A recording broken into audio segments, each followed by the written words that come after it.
New York City had 300,000 horses, making 1 ton of manure and 40 liters of urine every single day.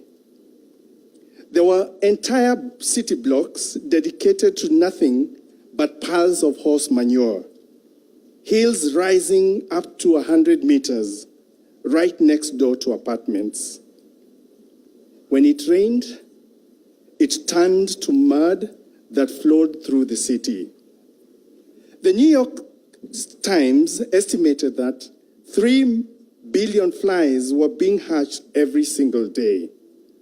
The stench was so horrific that New York published a stench map that showed where the stench would flow with every prevailing winds. A London paper is remembered to have warned that within 50 years, the streets would lie 9 feet deep. And at the conference, the assembled geniuses of the world, of the industrial world, adjourned early. The problem was declared unsolvable. It was unsolvable. Philosophically, that is the lesson. Some problems are not solved. They are simply outgrown. The answer was not better manure policy. It was already rattling in Detroit workshop where 2 years earlier, a young mechanic named Henry Ford had knocked together the quadricycle. And within 15 years, the automobile did not fix the manure, it simply obsoleted it.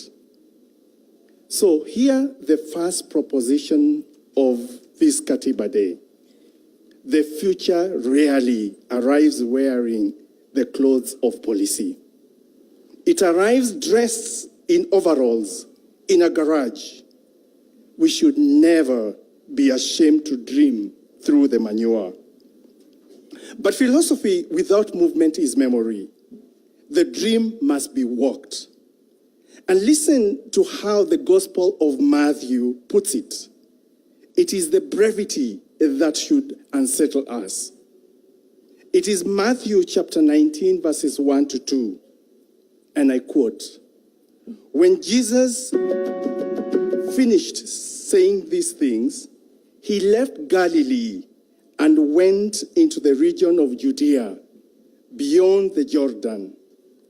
Large crowds followed him, and he healed them there." Here, 3 locational facts we must not ignore. The first one, the Greek does not say Jesus left. It says metoran. He struck camp, pulled up his tent pegs, and left the shore of his applause. Second, he went beyond the Jordan, the borderland, on the far side. And third, he healed them there. Not in Galilee, not at home. Healing dwells where comfort ends. Our healing was never delivered in Galilee. It was the road. And the road and a summit that we climbed on the 27th of August 2010 at Uhuru Park. Promulgation was a summit. And every mountaineer knows a summit can be false. Implementation is the long ascent still before us. So the first questions are questions of location. Where are we standing?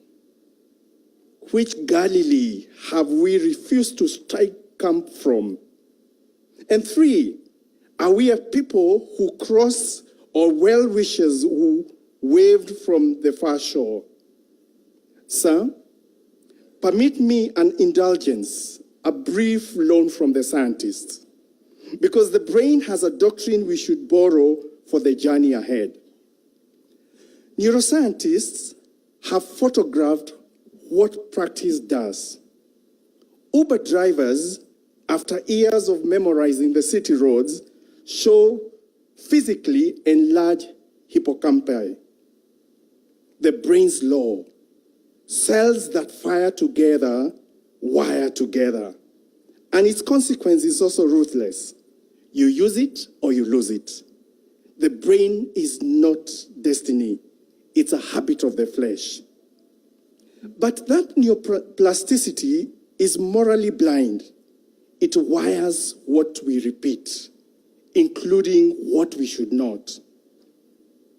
So for the final point to ponder, what have we as a people been rehearsing? Which synapses has Kenya fired most since 2010? And what are we wiring this very hour into our children? I submit there is constitutional neuroplasticity. The nation brain rewires by repetition.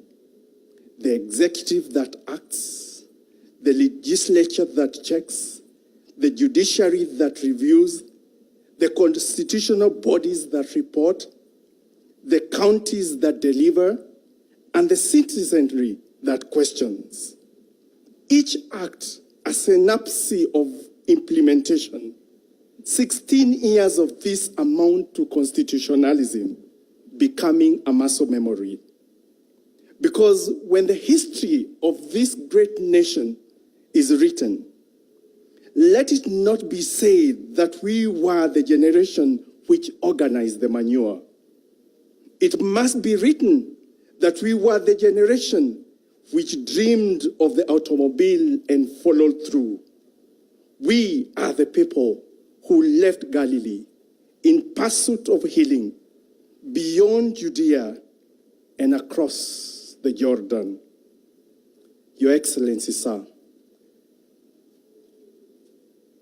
I request that we be upstanding for a word of prayer.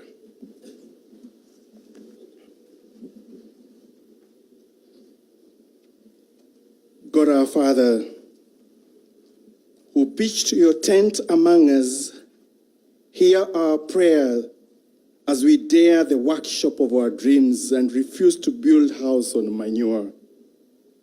Strike the camp of our easy consent and heal us as we walk the road. Teach our brains that wire what we repeat and repeat the law that pleases you. Remember, O God, the architects of this Constitution and those who birthed it and are now gone. Grant them everlasting rest and perpetual light. Bless this nation, and may justice be our shield and defender. Grant us in all trials the courage to climb and the promises to remember the perfection of your time. Let Kenya be moved into its promise beyond the horizon. We pray in your holy name. Amen.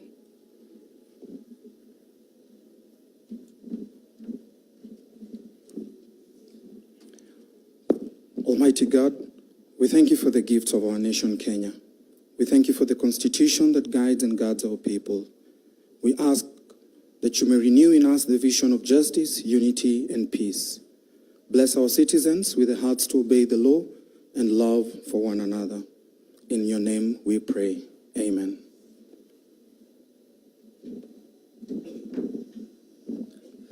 Bismillah, we continue with the prayers. In the name of Allah, the most gracious, the most merciful, praise be to you, our Lord, as we gather today to offer our prayers on this Constitution Day. We thank you for blessing us with a nation, citizens, and laws that bring us together in harmony and order.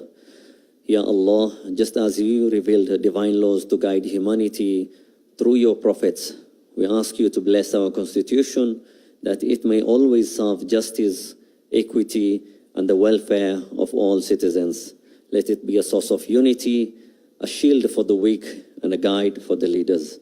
Ya Allah, may you answer our prayers. Ameen.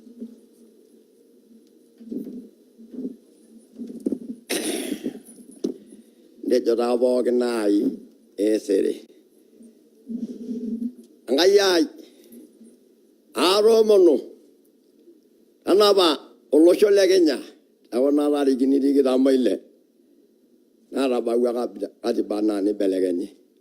When you mo Yandaganya, Naragasa Narado Lochono do. Tarawan do Ronia Wosotua. Midashara Elanga Logonya. Maranaba.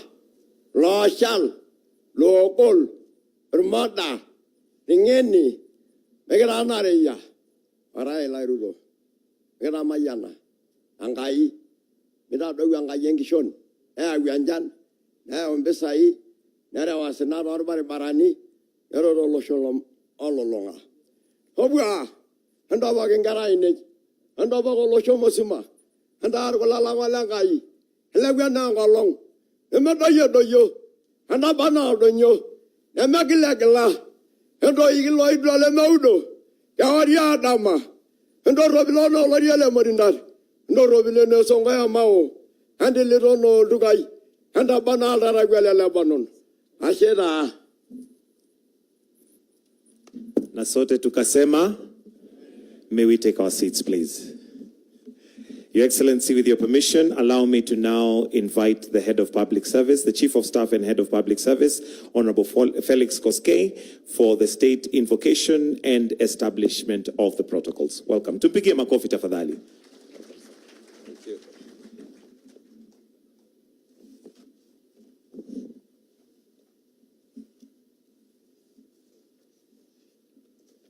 Your Excellency, the President, Your Excellency, the Deputy President, Your Excellency, the Prime Cabinet Secretary, the Honorable Speaker of the Senate, the Honorable Chief Justice and the President of the Supreme Court, Judges of the Supreme Court present, the Honorable Attorney General and Cabinet Secretaries, Chief Registrar of Judiciary, County Governors, Members of Parliament present, chairpersons of constitutional commissions and holders of independent offices, principal secretaries, service commanders, and heads of our national security organs, members of the diplomatic corps, members of the clergy, our Masuja, our Katiba, honored guests, distinguished ladies and gentlemen. Last year, as the nation prepared to commemorate 15 years since the promulgation of the Constitution, His Excellency the President proclaimed the 27th day of August of every year as Katiba Day.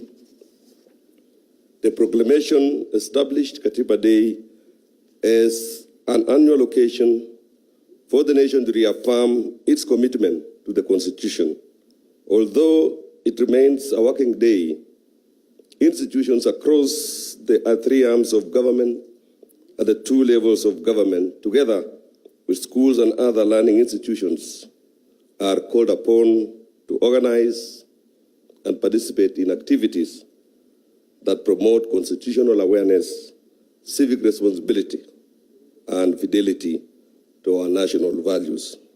It is in fulfillment of the national call that we gather today for the second observance of Katiba Day, honoring our 16 years journey since the promulgation of the Constitution.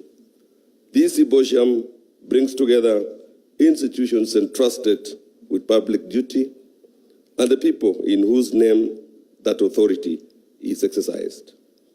Represented here are the executive, parliament and judiciary, the national and county governments, constitutional commissions, and independent offices, our Masuja, our Katiba, the diplomatic community, faith leaders, civil society, professional bodies, the private sector, academia, young people, persons with disabilities, and community-based organizations from across the Republic. With the constituent parts of our constitutional order duly represented, it is my distinct honor and privilege to call the 2026 Katiba Day Symposium in order. Your Excellency, distinguished ladies and gentlemen, 16 years after the promulgation of the Constitution, This year's day, this Katiba Day, calls upon us to account for the responsibilities it entrusts to each institution of state. It calls upon public authority to serve the people and every office holder to answer for the authority entrusted to them. This responsibility is captured in the theme of this year's commemoration. And I quote, Katiba at 16, Kenya yetu, wajibu wetu, tuwajibike.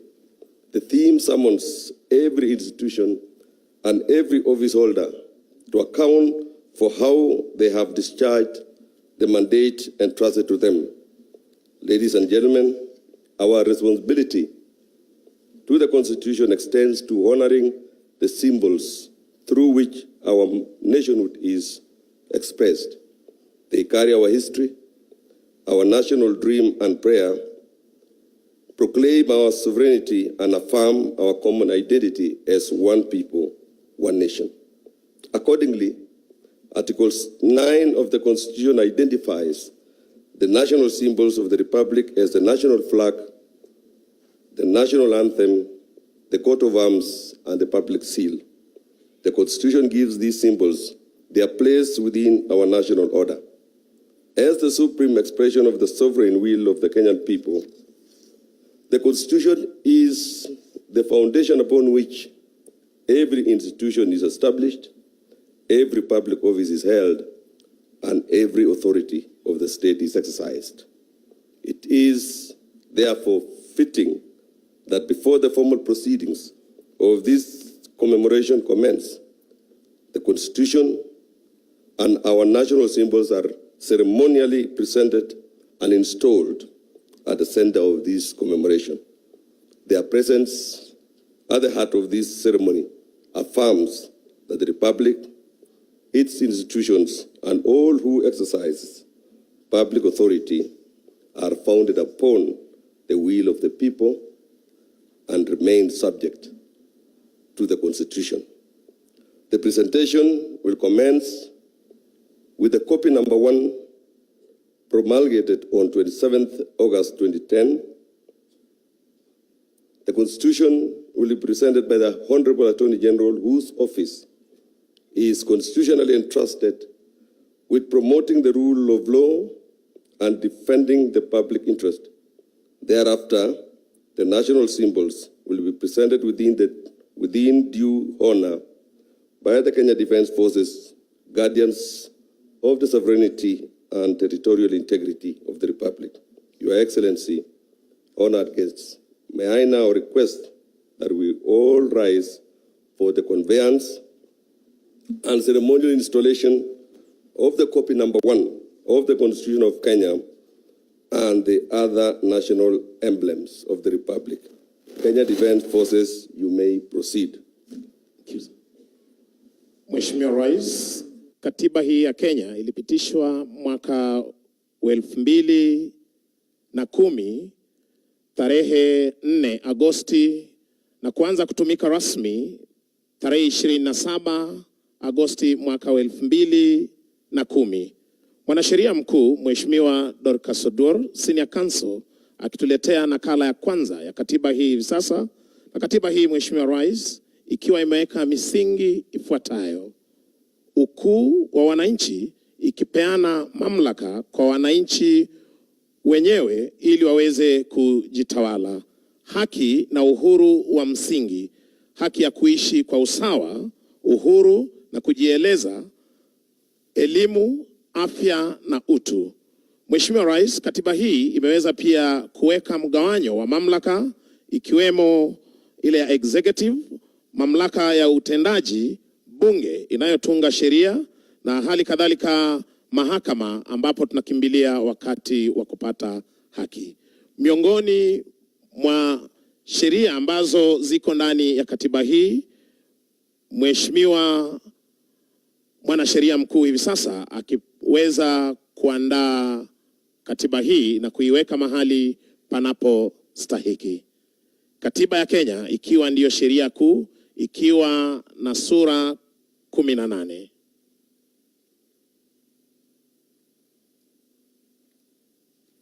Mheshimiwa Rais, takayofuata hivi sasa ni bendera rasmi ya taifa la Kenya. Bendera ni ishara ya utaifa, umoja, uhuru na utambulisho wa Kenya. Bendera ya Kenya ina rangi 4 pamoja na alama ya ngao utakavyoshuhudia Mheshimiwa Rais na mikuki katikati yake. Watakapoweza kuandaa bendera hii, nitaweza kukujuza rangi hizi zinaashiria nini. Wakija kwa ustadi Mheshimiwa Rais, bendera ikiwa ni fahari yetu kama Wakenya, wakija kwa umaridadi kama wanajeshi kuweza kuchukua nafasi yao kuandaa bendera hii.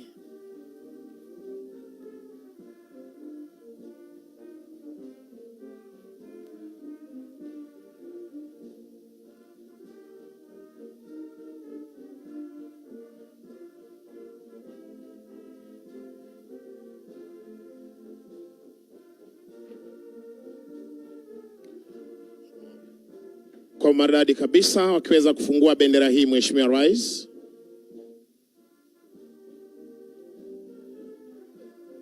The jumbo flag.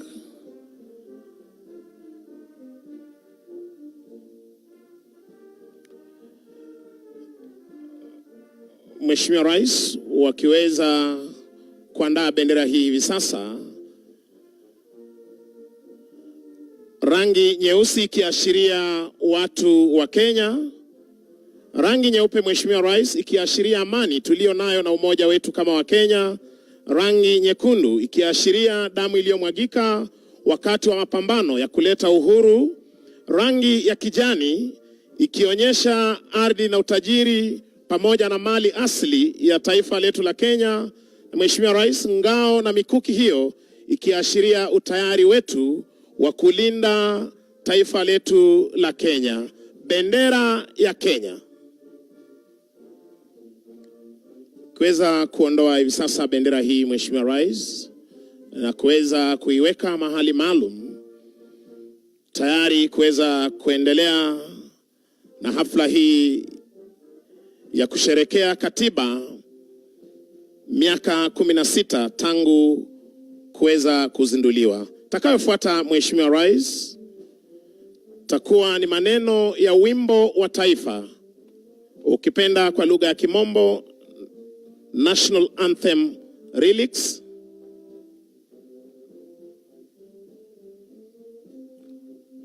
Mheshimiwa Rais, maneno ya wimbo wa taifa ya Jamhuri ya Kenya ina uzito ikiweza kutuweka mbele zake Mwenyezi Mungu na kuomba dua.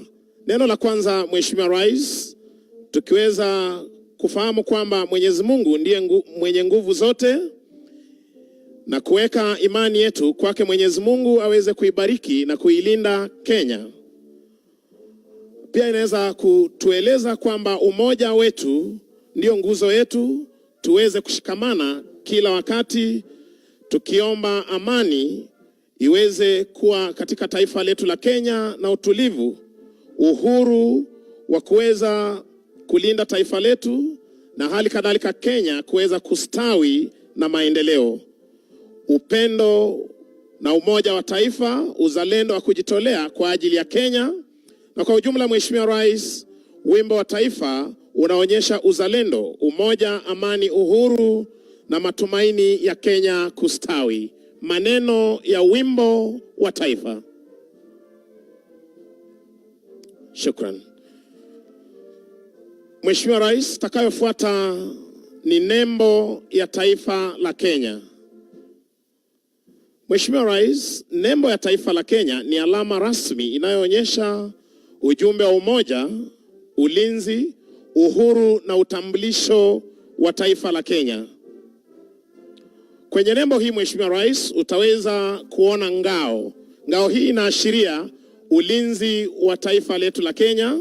Simba wawili Mheshimiwa Rais, wakiashiria nguvu tulio nayo kulinda taifa letu, tukiwa na ujasiri na imara kama simba, ardhini, angani na hata kwenye fuo za bahari zetu.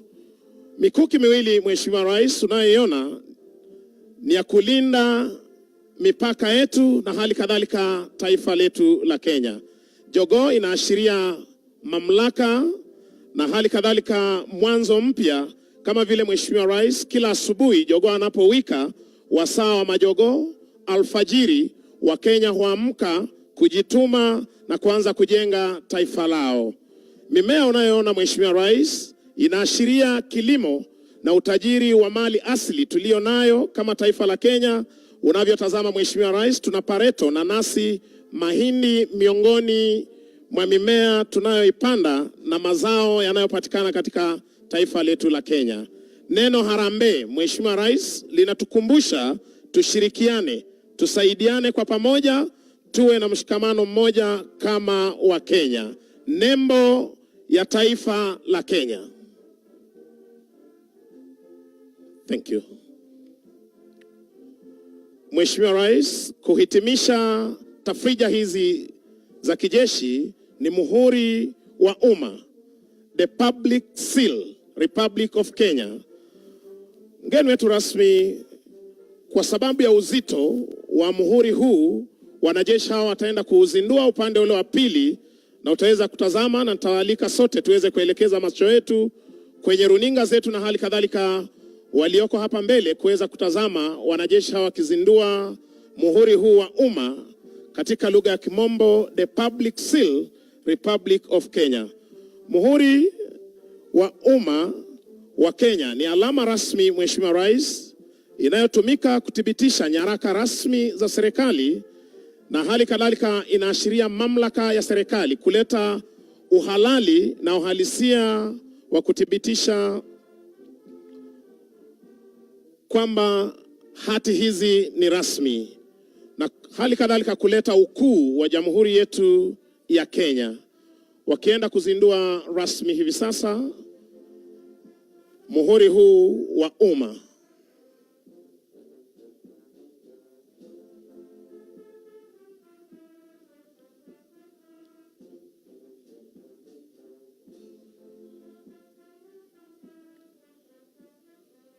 Mheshimiwa Rais, wakati wa kwanza mimi kujionea rasmi muhuri huu wa umma ni wakati ulipokuwa unapandisha mji wa Eldoret kuwa jiji, na tukaweza kuona rasmi muhuri huu wa umma.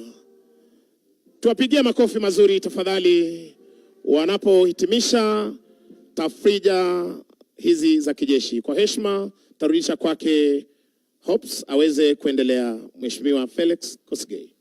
Thank you. Your Excellency, distinguished ladies and gentlemen, you may kindly take your seats. Your Excellency, the Constitution now installed before us opens with a preamble. This preamble is the soul upon which our constitutional order rests. In its words, the people of Kenya honor the generations whose struggle brought freedom and justice to our land, affirm the values by which we seek to live, and declare the nation we resolve to build. It is therefore befitting that these words should be voiced today by a new generation of Kenyans, the inheritors of the constitutional promise and the custodians of its future. Sir, permit me now to invite the 16 pupils selected to lead us in the recital of the preamble to the Constitution.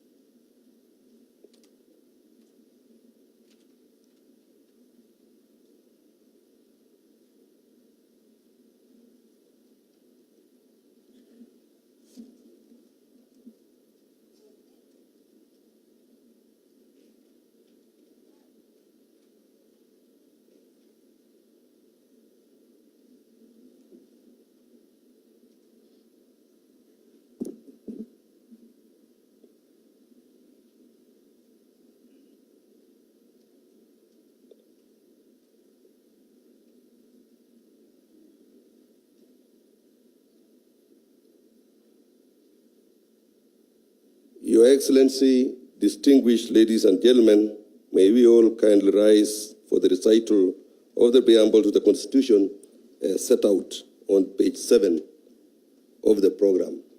Page 7 of the program.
Morning, Your Excellency, honorable gentlemen and women. Before you is Jamhuri High School and Pangani High School, presenting to you the recital of the preamble of the 2010 Constitution of Kenya.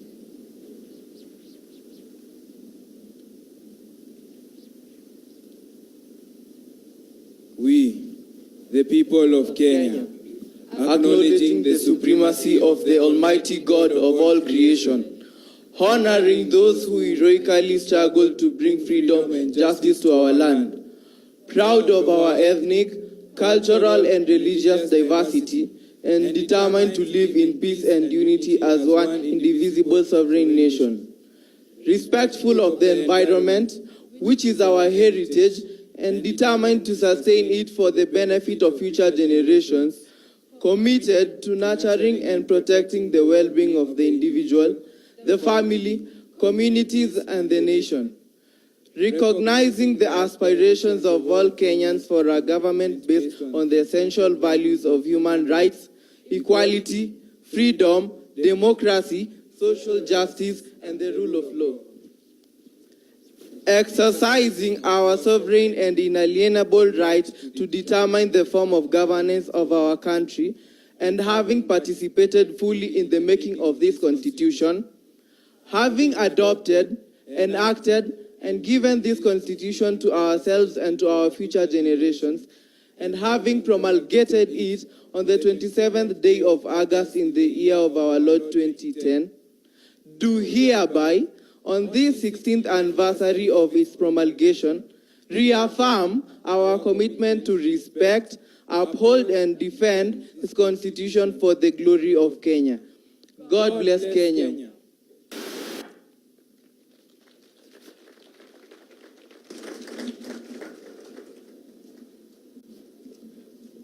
Your Excellency, distinguished ladies and gentlemen, you may kindly take your seats.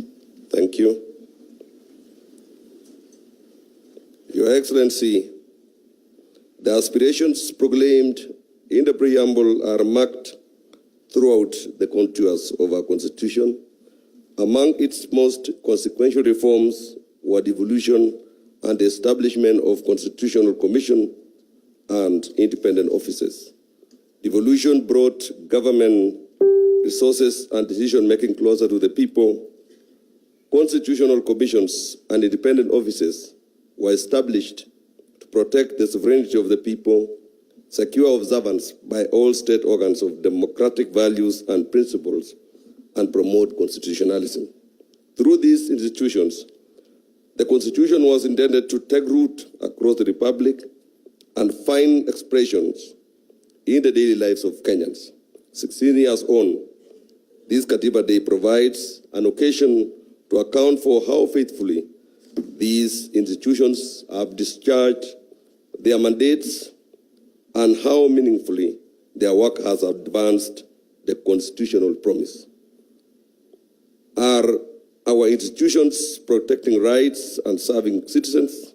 Are they strengthening accountability? Are their constitutional mandates producing measurable improvements in the lives of the people? These questions lie at the heart of today's symposium. They guide this national examination of the progress made, the obligations that remain, and the work required to give full effect to the Constitution. That work calls for sustained coordination amongst the institutions established under our constitutional order. Within the organization of the national government, the office of the Deputy President is responsible for coordinating relations between the two levels of government and facilitating engagement with constitutional commissions and independent offices. It is pursuant to that mandate that His Excellency, the Deputy President, has provided leadership in convening the 2026 Katiba Day Symposium and shaping its constitutional accountability agenda to set the context for the proceedings and frame the constitutional responsibilities that will guide our deliberations. It is now my singular honor and privilege to invite the Deputy President to address this symposium and thereafter invite His Excellency the President to make his remarks. Sir, distinguished ladies and gentlemen, His Excellency the Deputy President.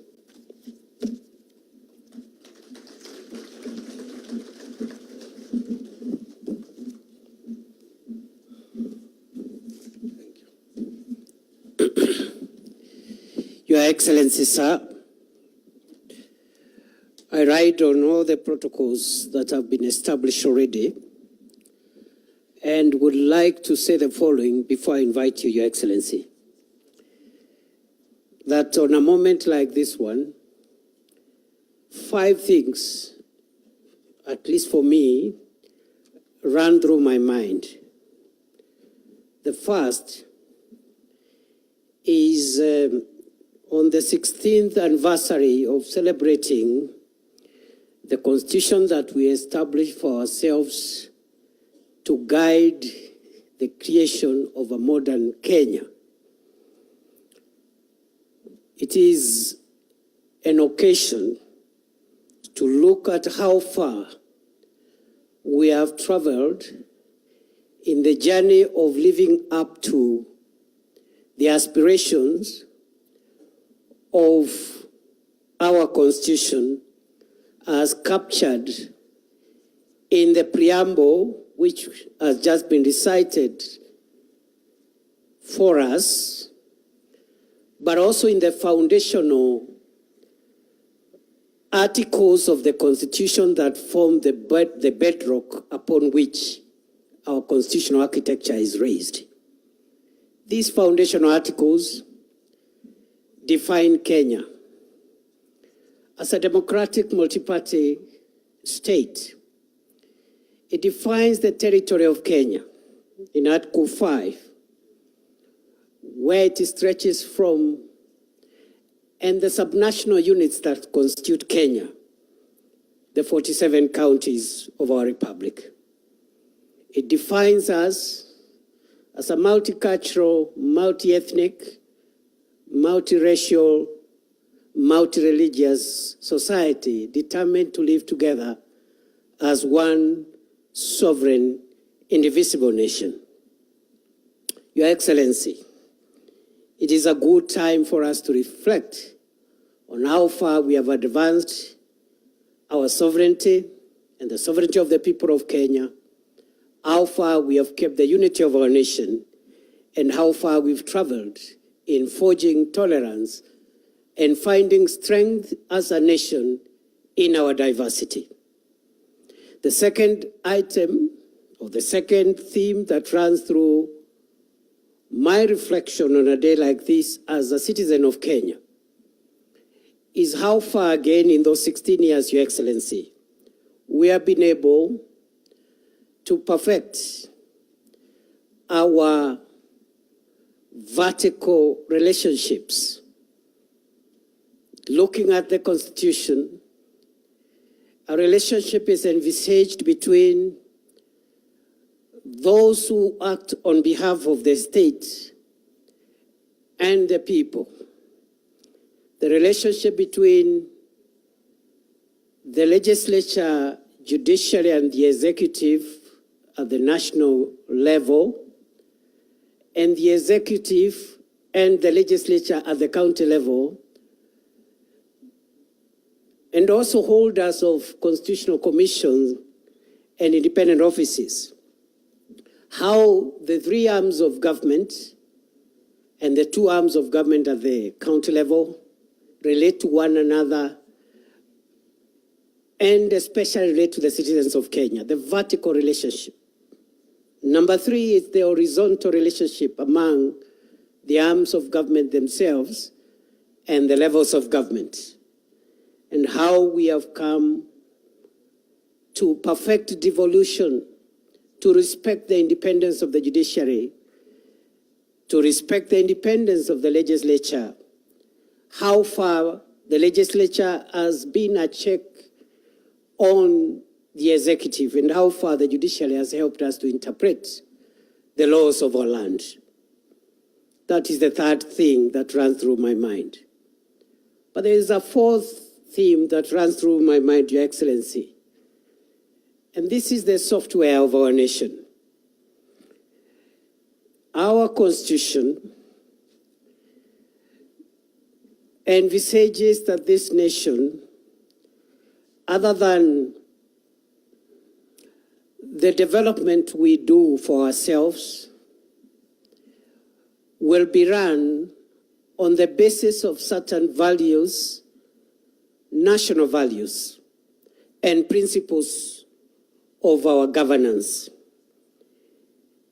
Article 10, read together with Article 232 of the Constitution, provides the software of our nation. And the question is, to what extent have we been patriotic?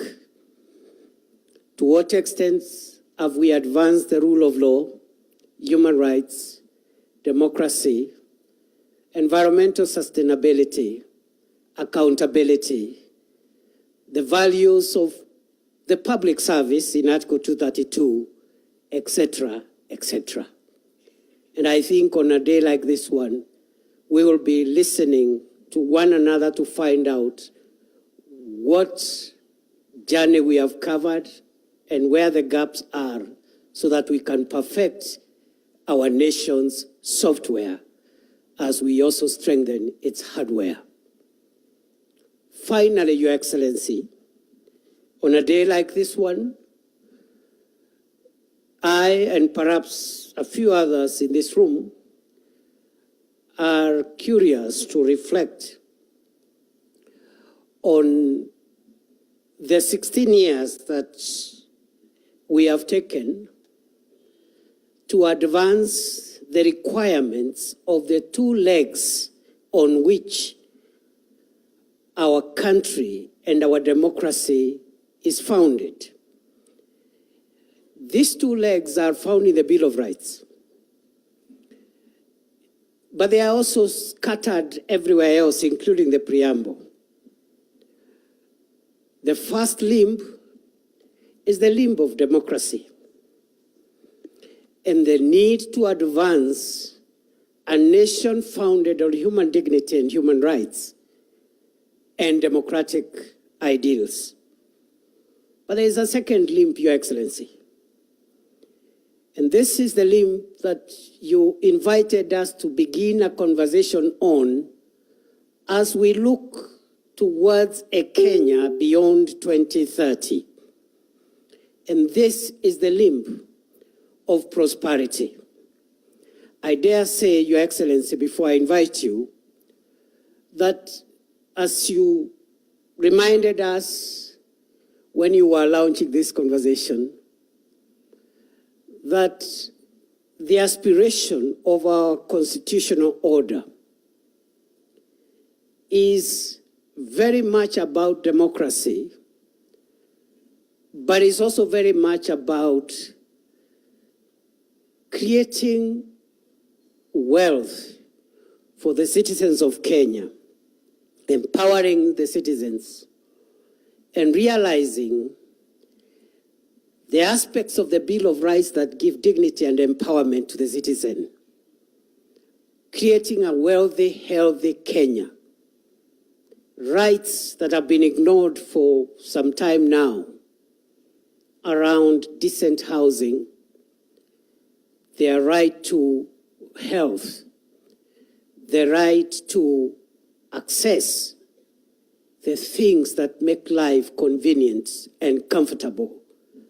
And I dare say, Africa, Kenya, the developing world must not shy away from pursuing wealth and talking about wealth creation as much as we advance democracy. And therefore, mine, Your Excellency, is to listen to you and to the many other people that I see gathered here. I see the fathers of our Constitution present here. I see the children of our Constitution right here.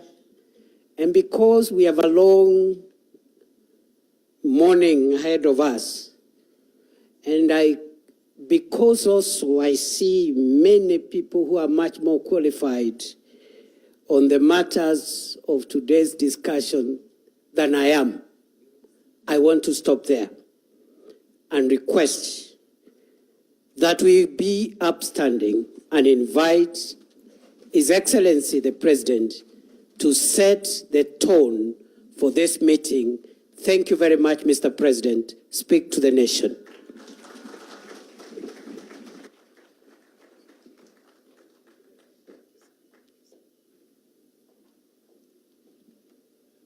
Thank you very much. Please, let's take our seats. Asante sana.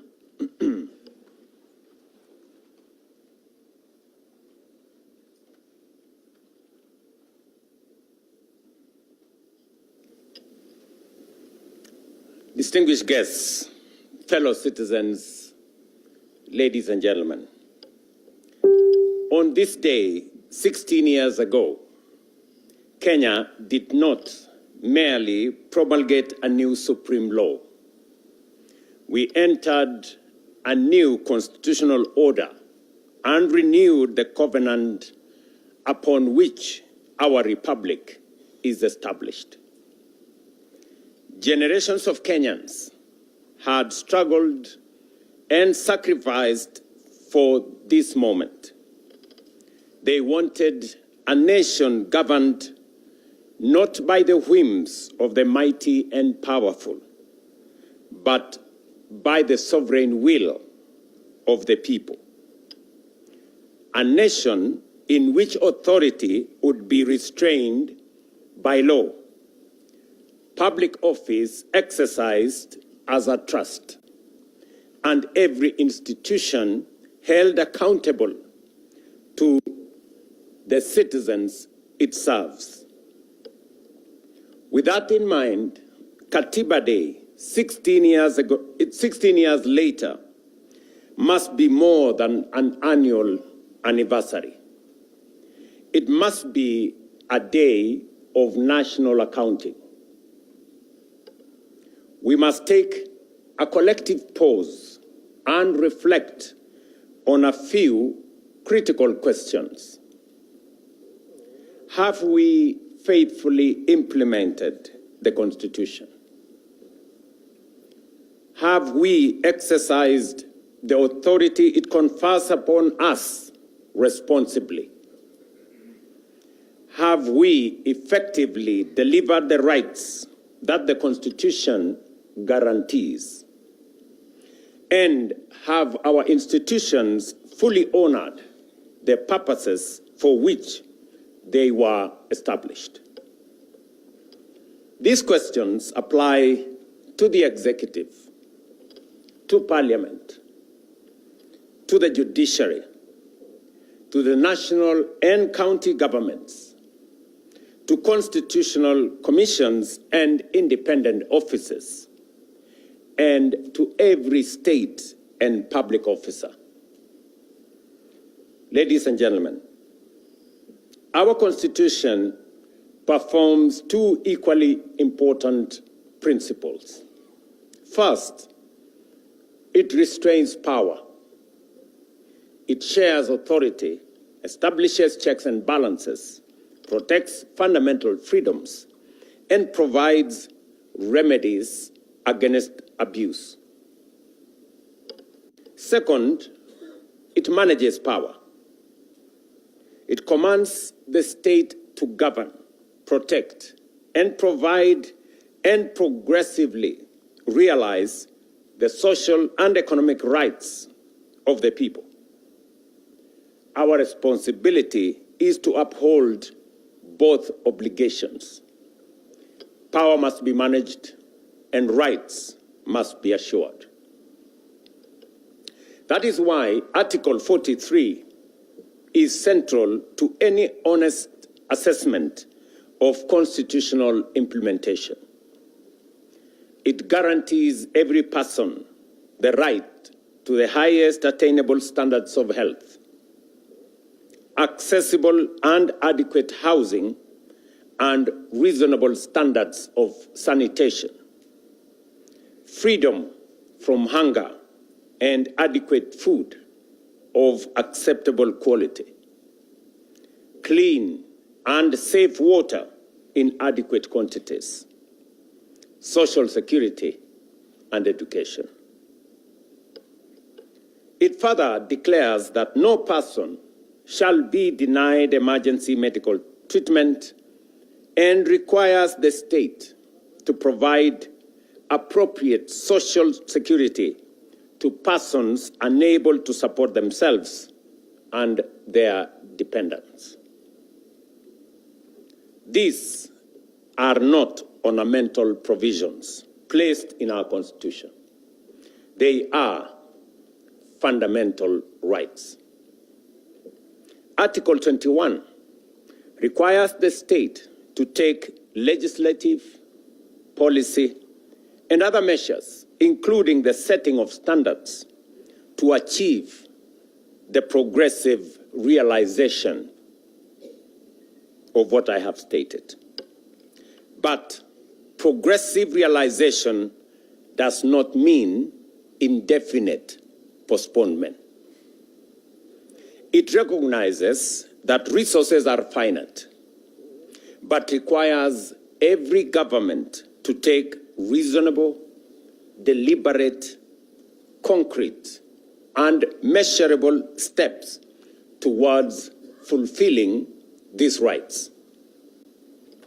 Progress must therefore be visible in whether a mother can obtain health care, whenever and whether an emergency patient is treated before being asked for pay, whether a family has clean water, whether a child can attend school, and whether a citizen can afford a decent home, and whether a vulnerable person can live in dignity. To my mind, therefore, the ultimate test of the constitutional implementation is not how often we quote the Constitution or invoke constitutionalism. It is how closely the daily experience of the citizens reflect the promise of the Constitution. Ladies and gentlemen, when this administration sought the mandate of the people in 2022, it was not merely on the basis of campaign rhetoric or political sloganeering. We placed a concrete proposal on the delivery of Article 43 at the center of our national transformation agenda.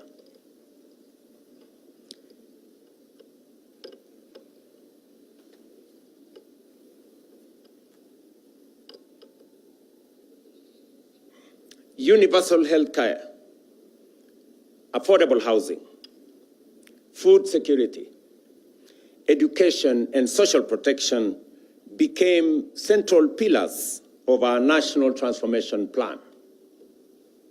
The bottom-up economic transformation agenda was, from the outset, designed as an instrument for the implementation of the Constitution.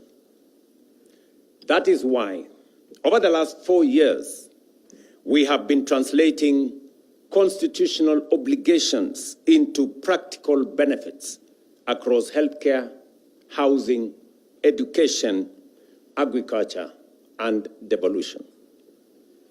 More than 32 million Kenyan citizens are now registered, with 8 million being treated by Social Health Authority.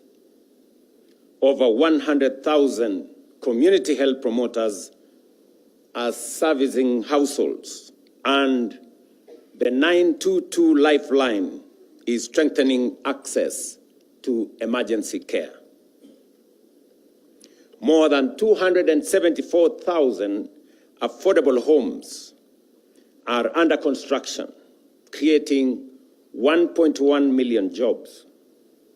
We have also recruited more than 100,000 teachers and constructed 23,000 classrooms to boost education outcomes and rolled out a new funding model for our university education. At the same time, agricultural reforms are increasing food production, reducing agricultural inputs, putting more income into farmers' pockets, and strengthening service delivery through county governments. By no means is this work complete. Significant steps remain.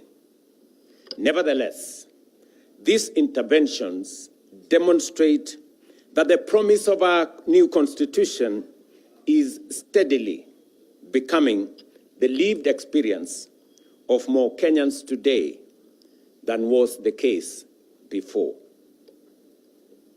This same constitutional obligation must now guide the national conversation on Kenya beyond 2030. As we consider the country we want to build beyond the present development horizon, we must not begin, and we will not be beginning, from a barren place. The Constitution has already defined our destination, and that is a democratic, prosperous, equitable, and inclusive republic founded on human dignity, social justice, sustainable development, and the sovereignty of the people. The task before us is to translate that constitutional destination into a coherent national development charter. We must determine how the next generation of growth will deliver the rights guaranteed in the Constitution, how devolution will unlock the potential of every part of Kenya, how innovation, technology, and enterprise will expand opportunity, how economic progress will be reconciled with environmental stewardship, and how Kenya's choices will protect rather than mortgage the future of generations yet to come. Kenya beyond 2030 must therefore be more than a new economic blueprint or a catalogue of projects. It must be a compact between the state and the citizen, between the present and the future, and between our national ambition and our collective responsibility. Let me repeat that. Kenya beyond 2030 must therefore be more than a new economic blueprint or a catalogue of projects. It must be a compact between the state and the citizens, between the present and the future, and between our national ambition and our collective responsibility. Its success will not only be measured by the size of our economy, the height of our buildings or the reach of our infrastructure. It will be measured by the dignity, opportunity, security, and quality of life enjoyed by every citizen. Ladies and gentlemen, this brings me and us to another consequential question of accountability in our constitutional democracy. What is the place of an electoral mandate within a constitutional order? Political parties present manifestos to the people.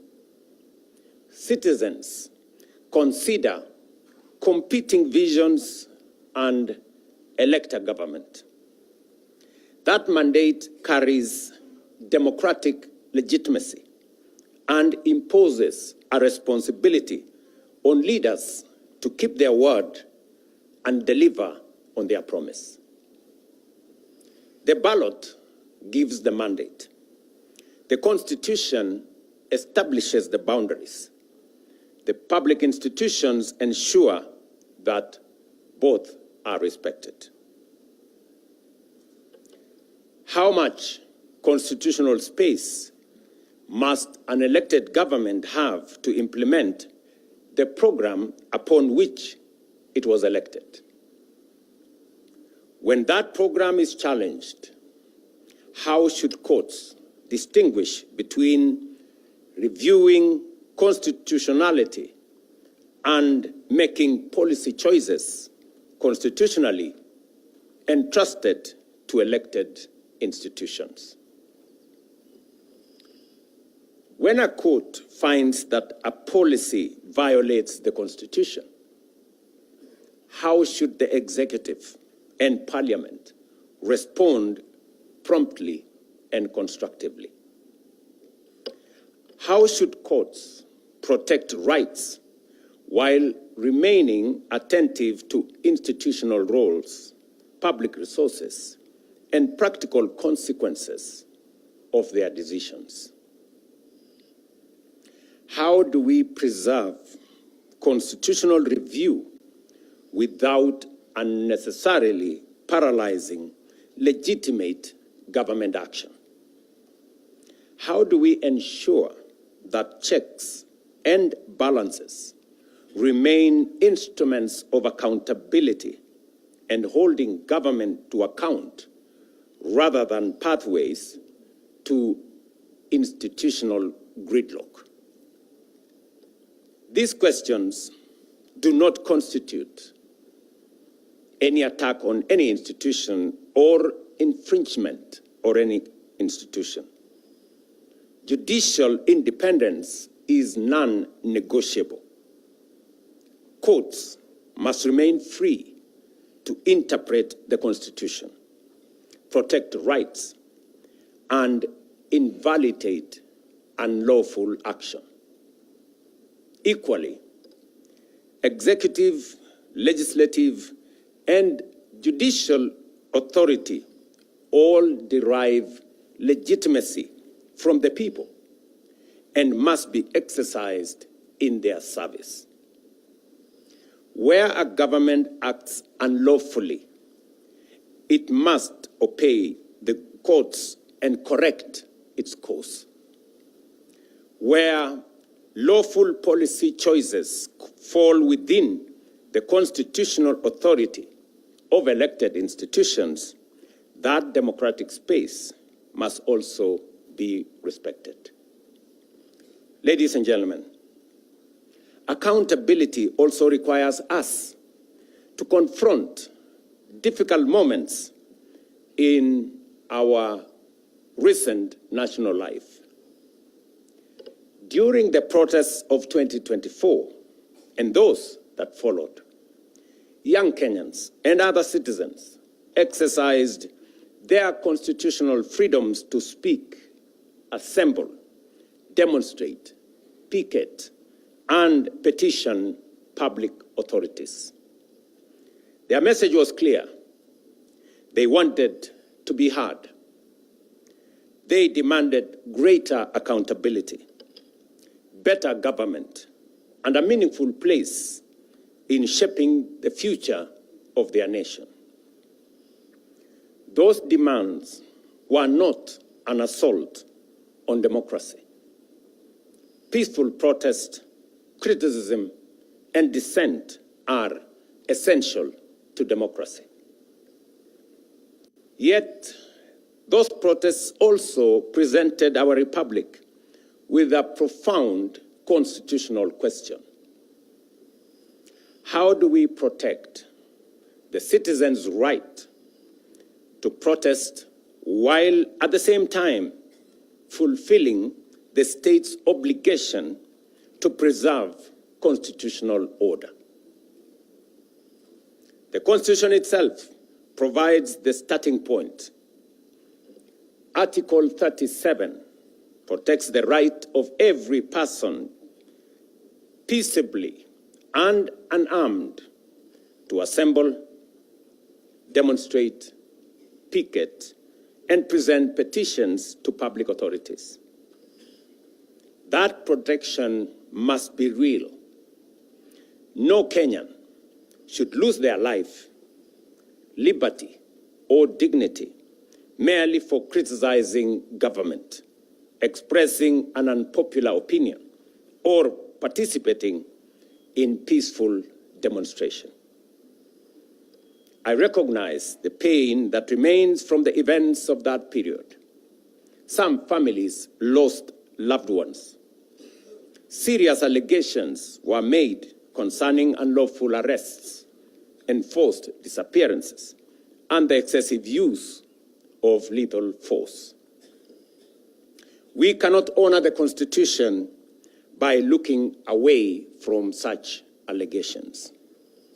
Every credible allegation of a human rights violation must be investigated independently, thoroughly, and transparently.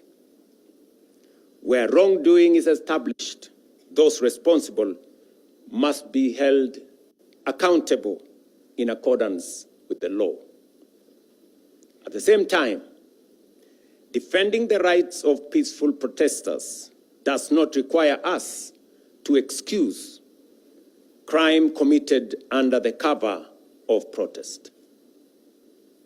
The Constitution protects peaceful and unarmed assembly. It does not protect arson, looting, lawlessness, violence, intimidation, attacks on citizens, or the destruction of public and private property.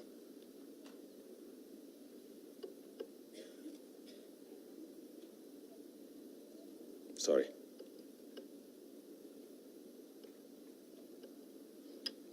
We must therefore distinguish carefully between a citizen exercising a constitutional right and an individual committing criminal offenses. We must neither criminalize protest because of the actions of a few, nor legitimize criminal conduct merely because it occurs in the course of a protest. Rights and responsibilities are not enemies. Responsibility protects the conditions in which everyone's right can be enjoyed. The right to protest carries a responsibility to remain peaceful and unarmed. The duty to maintain order carries an obligation to respect life, dignity, and the law. The authority to govern carries a responsibility to listen. The authority and the freedom to disagree carries a responsibility to preserve the democratic institutions through which disagreement can be expressed and resolved. Government belongs to the people.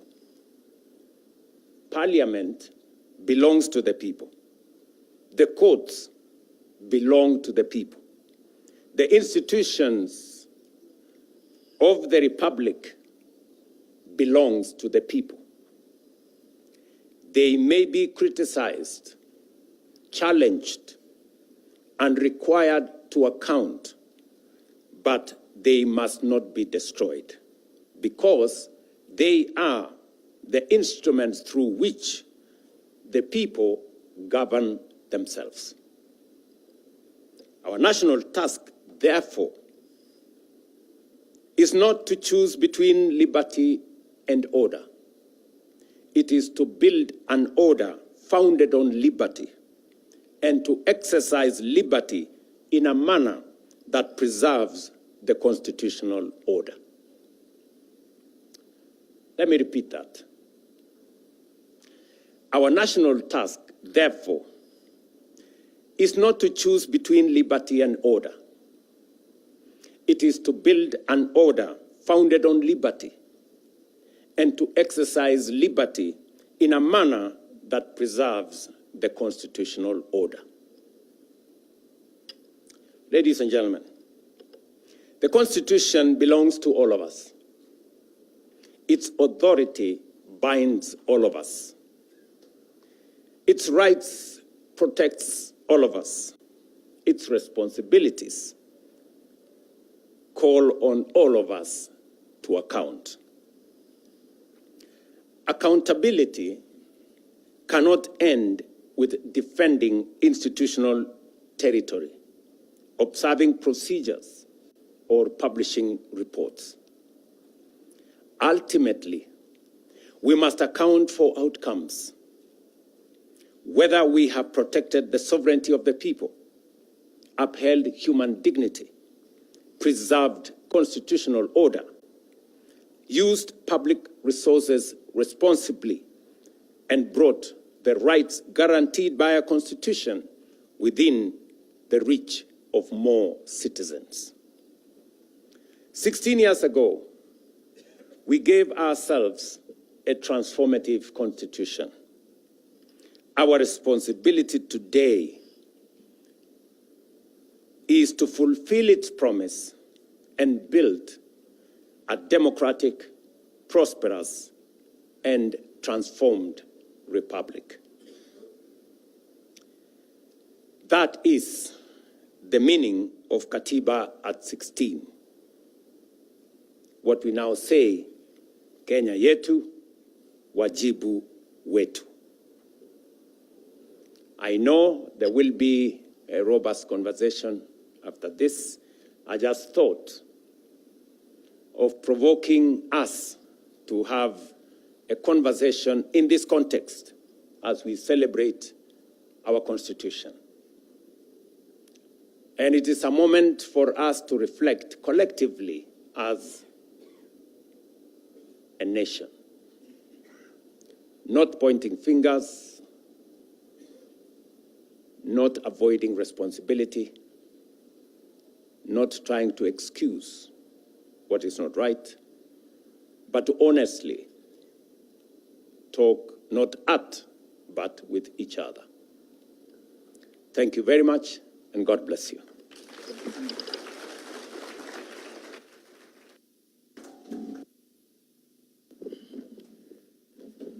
Another round of applause for His Excellency as we take our seats.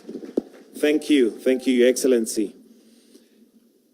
As mentioned by His Excellency, we are going to have a number of discussions. Our first panel discussion is going to be on the state of accountability. And I'll request that the choir, you take your position as we now set up the stage for that discussion. It is going to be discussion basically on the state of accountability by constitutional commissions and independent offices. But while we set up the stage for that particular discussion, we'll have the All Saints Cathedral Choir together with the Presidential Escort Band that will sing a song. And this particular song is I Vow to Thee, My Country, featuring a specially newly commissioned second and third verse honoring Kenya's Katiba. And if you look up, you'll see we have 16 flags that are flying up there and behind on the backstage, which is just a reminder of the 16 years of our Katiba 2010. So the choir, together with the Presidential Escort Band, are going to give us a wonderful song, I Vow to Thee, My Country, featuring a special newly commissioned second and third verse honoring Kenya's Katiba. Choir, over to you.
Thank you very much for that wonderful presentation.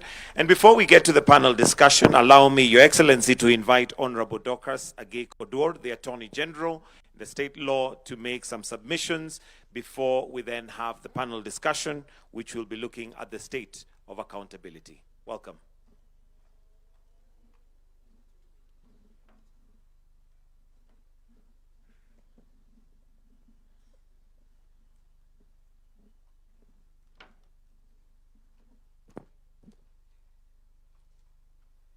Your Excellency, the President of the Republic of Kenya, Your Excellency, the Deputy President, Your Excellency, the Prime Cabinet Secretary, the Chief Justice and the President of the Supreme Court of Kenya, the Speakers of the National Assembly and the Senate, distinguished ladies and gentlemen.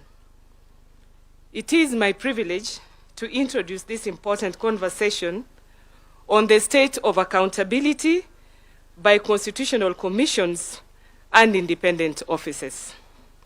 Some experts say that constitutionalism divides power among government branches, institutions, for purposes of checks and balances in a political system.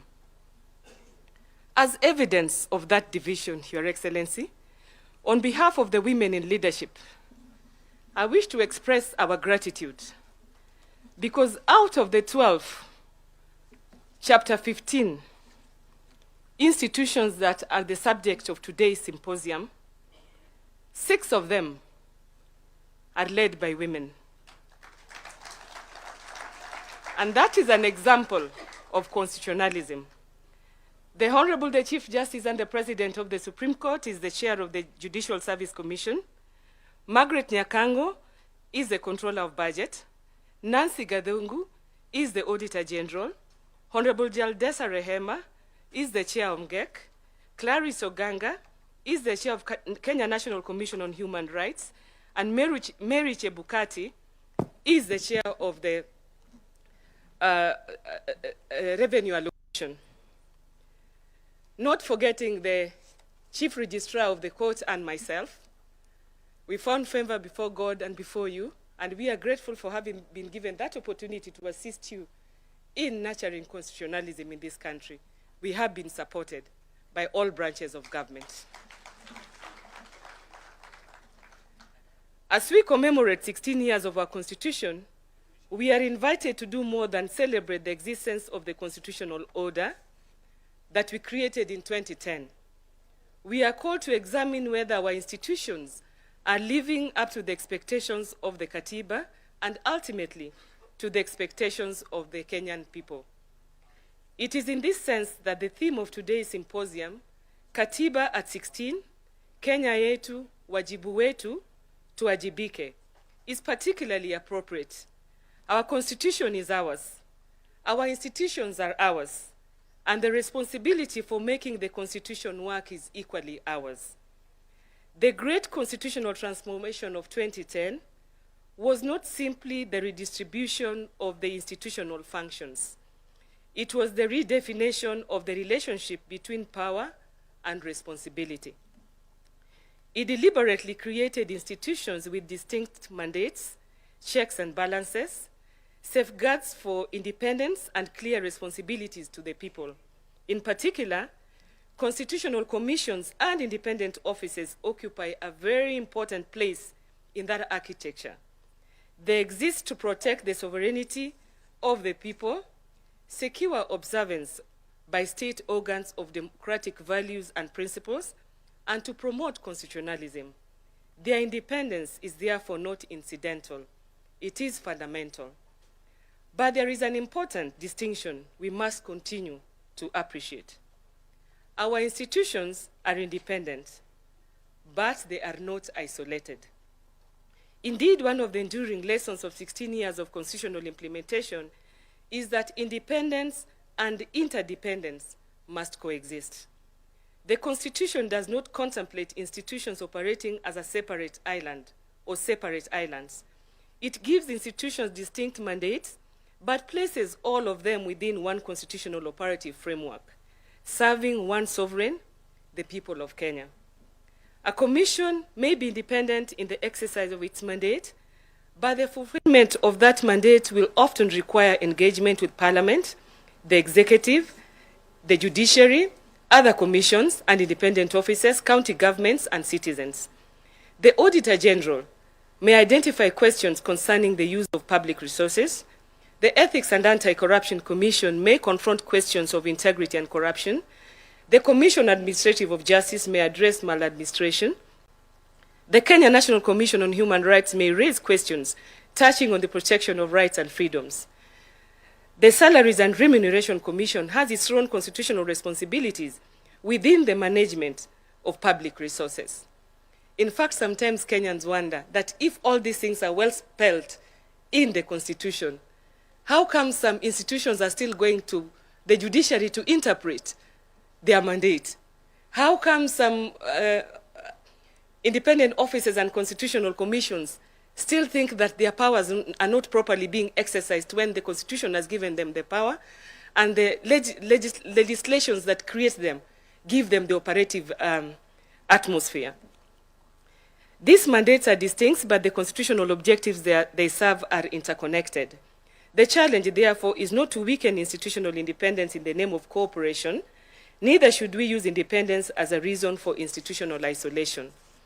We must always endeavor to build a culture in which institutions are sufficiently independent to dispense and discharge their mandates fearlessly, while being sufficiently interconnected to make the constitutional system work effectively. That requires mutual respect, it requires consultation, it requires information sharing where the law permits, it requires coordination action where mandates intersect, and importantly, it requires each institution to recognize that constitutional effectiveness measures constitutional visibility.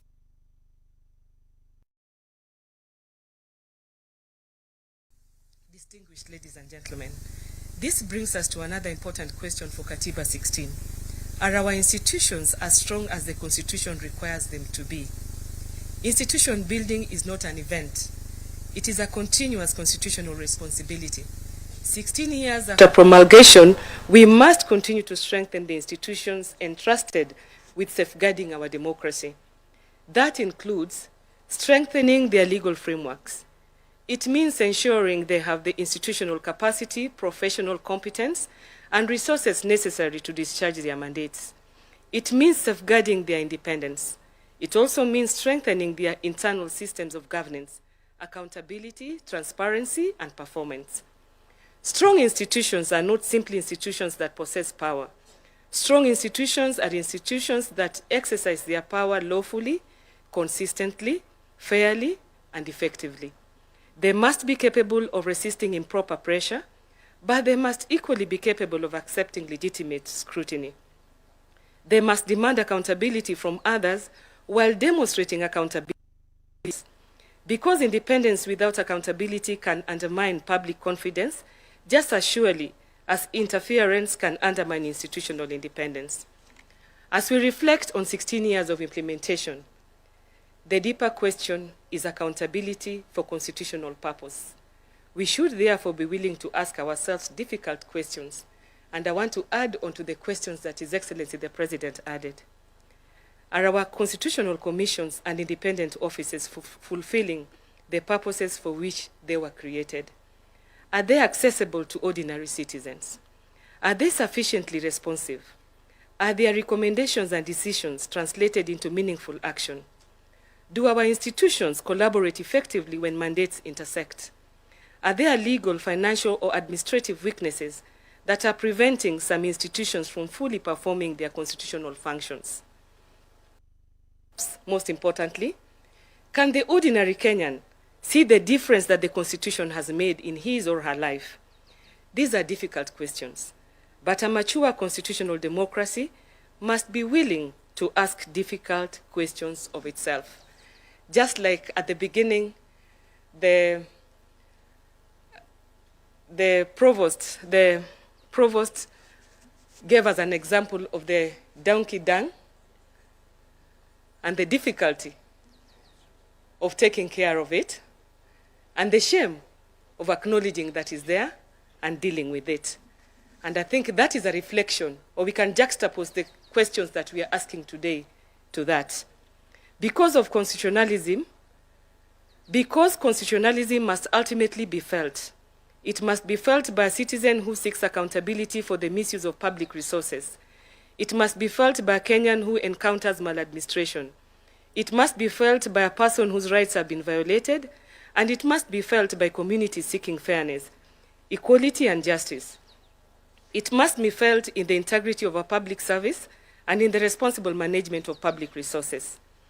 If the Constitution remains impressive on paper but does not translate into the lived experience of citizens, then our constitutional project remains incomplete. At 16, therefore, perhaps the most useful question is no longer simply whether the architecture created in 2010 was sound. The question is whether we are making the architecture work. The Constitution is only as strong as the institutions that implement it, and those institutions are only as strong as the trust they command from the people. The relationship between our institution must therefore never be reduced to competition over mandate or territory. There will naturally be points of tension within our constitutional democracy. Indeed, institutional checks and balances sometimes require tension, but constitutional tension should be productive and not destructive. Our institutions may disagree, they may scrutinize one another, they may challenge each other's decisions through constitutionally established processes, but they must always remain anchored in the recognition that they are components of the same constitutional republic. Independent, yes, but interdependent. Different mandates, but one constitutional mission. Different institution, but one people, and ultimately one constitution. As Attorney General, I approach this conversation conscious of the distinctive place of the Office of the Attorney General within our constitutional architecture. My role includes advising the government, defending the public interest, supporting the rule of law, and contributing to the continual strengthening of Kenya's legal and institutional framework. That responsibility demands that we protect the space necessary for constitutional institutions to perform their mandates, while also encouraging cooperation, accountability, and fidelity to the Constitution across government. It requires us to recognize a principle that is fundamental to the 2010 Constitution. No institution is above the Constitution, but no constitutional institution should be subjected to the improper control of another. This is the principle of constitutional comity.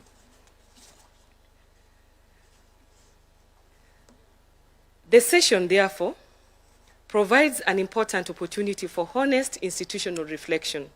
We should celebrate what has worked over the 16 years, but we must also have the courage to identify where institutional practice has fallen short of constitutional expectation.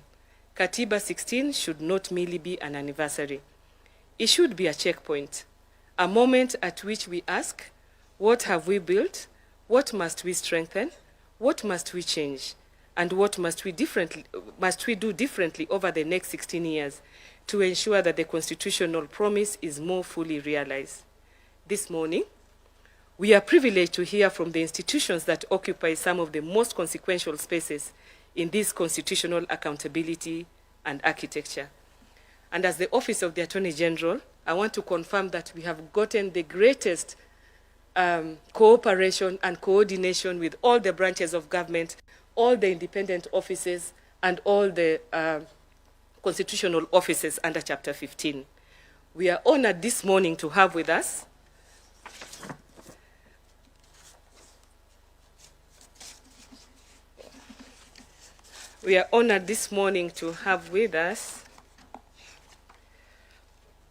the Auditor General, Nancy Gadungu,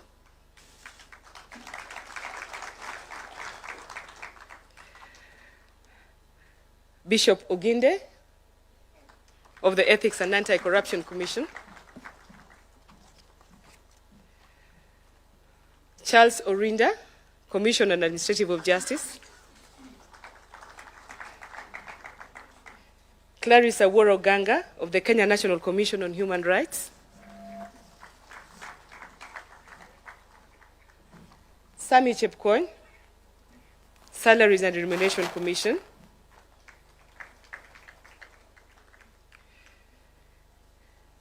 these gentlemen and ladies represent different mandates, but beneath those mandates lies one common constitutional responsibility: to protect the public interest and to ensure that public power remains faithful to the people.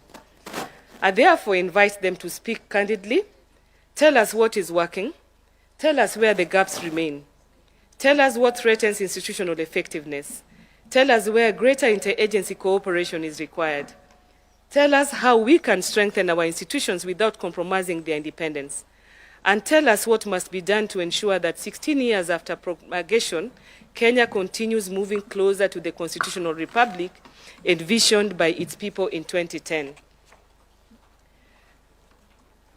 I would therefore invite the panelists to reflect candidly on the progress made over the last 16 years, the lessons learned that have emerged, the challenges that remain, and the opportunities for strengthening accountability and institutional effectiveness going forward. Because ultimately, the test of our Constitution will not simply be the beauty of its text, it will be the strength of the institutions it created, the integrity of those entrusted with public power, the accountability of those institutions to the people, and the extent to which every Kenyan can say that promise of the Constitution is becoming a lived reality. With those few remarks, it is now my pleasure to invite our moderator, Eric Latif, to lead us into this discussion.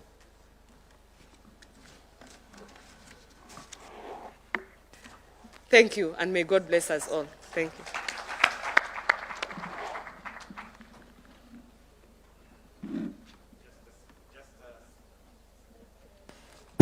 A slight change on the moderator. We'll have Ibrahim Karanja, who's a senior reporter from Nation Media Group, who's going to moderate this session. So Ibrahim, karibu.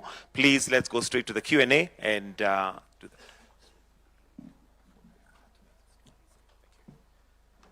Thank you very much, Your Excellency, the President of the Republic of Kenya, Your Excellency, the Deputy President. Allow me to ride on the protocol that has already been established. And in this particular session, ladies and gentlemen, we're going to honestly have a conversation about your role, the role of constitutional commissions and independent officers, not only limited to the 5 that are represented here, but all the commissions and independent officers in the country. The President has invited us to reflect about questions, important questions, pertinent questions, and so has the Attorney General. And just to set this, ladies and gentlemen, thank you very much. When you hear about where we are as a country, when, as the Auditor General, year on year, you keep pointing out to the same audit issues from institutions, when, as the EACC, the concern about Kenya, or the concern from Kenyans remain about corruption, when, from the Commission on Administrative Justice, when the concern is about access to information from Kenyans, when your own report states that 72% of complaints that have been raised by Kenyans from the year 2025 is not addressed, when we hear from the Kenya National Commission on Human Rights and talk about a section of Kenyans feeling that the rule of law, constitutionalism, is not being met, and when we go beyond these institutions that are here and speak about things that have come to the public fore, even in recent days, such as, Your Excellency, the issue about employment of teachers and serious allegations that have been made in public, then this Constitutional Commission and independent officers that are here have got questions to answer, not to softly talk about issues, but honestly reflect about where we are as a country. Let me start with what you all say in your annual reports. There's one thing that will always come out: we have budgetary constraints. Most of the times, we do not have timely disbursement of monies. And the question to all of you, and I will start with you, Auditor General, is when the person in charge of money flow to your institution is a person you are required to hold to account, then does that affect independence? Thank you very much, Your Excellency, distinguished ladies and gentlemen. A very good morning to you. To answer that question, or series of questions, Moderator, it is important first to put into context the role and responsibilities of the Constitutional Commissions, which have been articulated very well by His Excellency the President and the Honorable the Attorney General. And that is to protect the sovereignty of the people, to secure the observance of democratic values and principles by all state organs, and to promote constitutionalism. It would be remiss of us to go straight into the challenges. It is important first to give a report card to the citizens on what have we achieved, How have we worked well with government? What remains to be done? And how do we agree on the way forward collectively? And there are various achievements that have been made across the board. We have looked at our assessment against 7 key pillars under Article 10 of the Constitution on the national values and principles of governance. Very, very key in constitutionalism.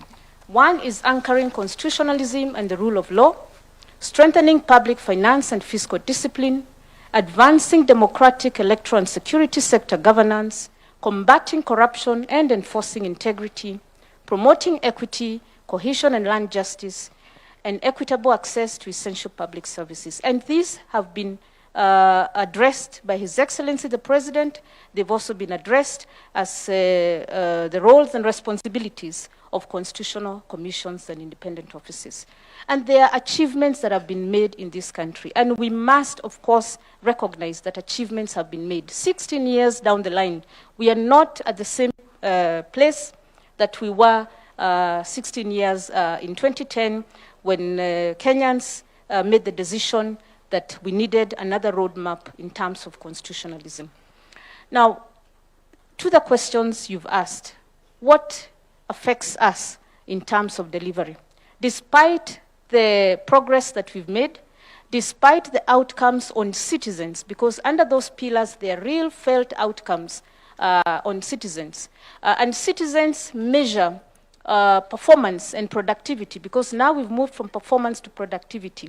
They measure it on their own living, felt experiences, not on what they hear has happened in other areas, or for other people, or in other towns. They ask themselves, yes, we have had these statistics, we have had these issues being raised at national level. How has it translated into an outcome, into a result in my life?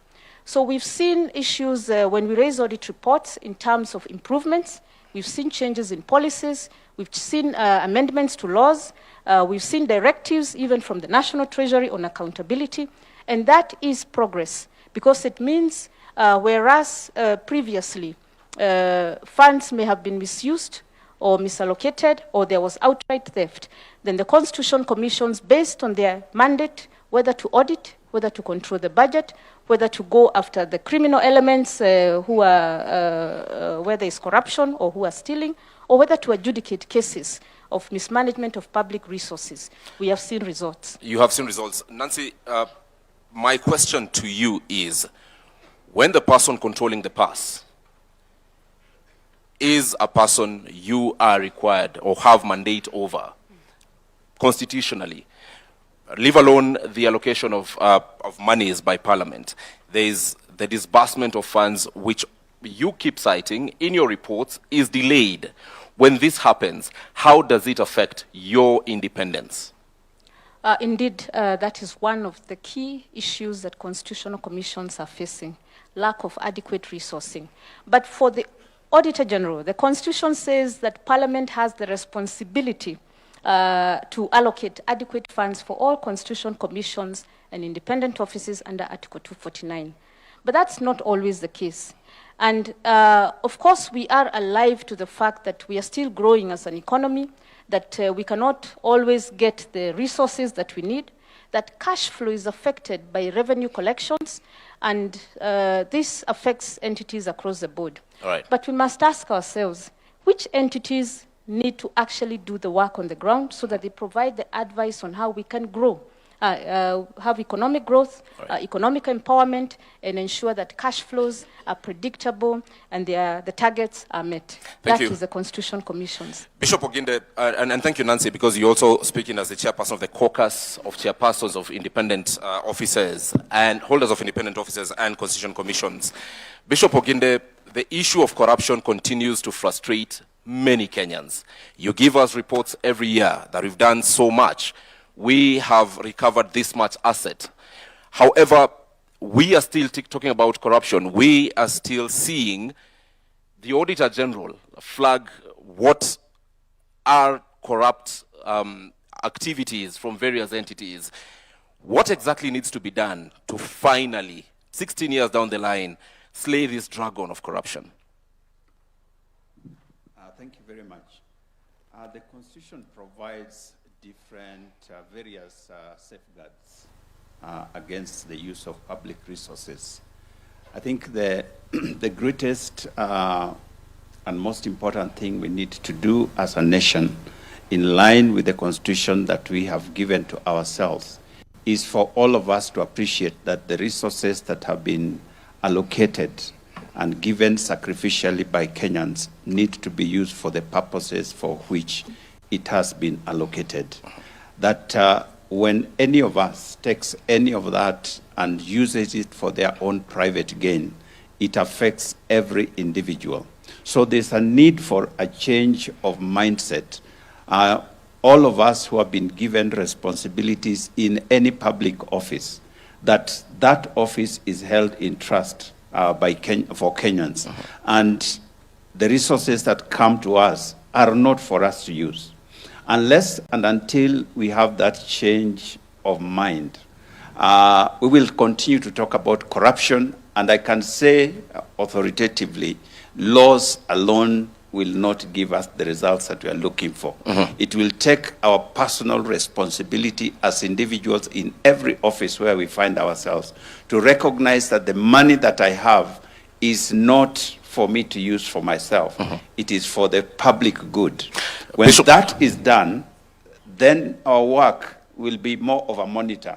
You know, a few people who may be making noise in class, we will try and help them not to make that noise. But when that responsibility is not there, then we'll continue chasing each other around the compound. We always talk about the ideal situation, Bishop Oginde. Today, it's 16 years after the 2010 Constitution.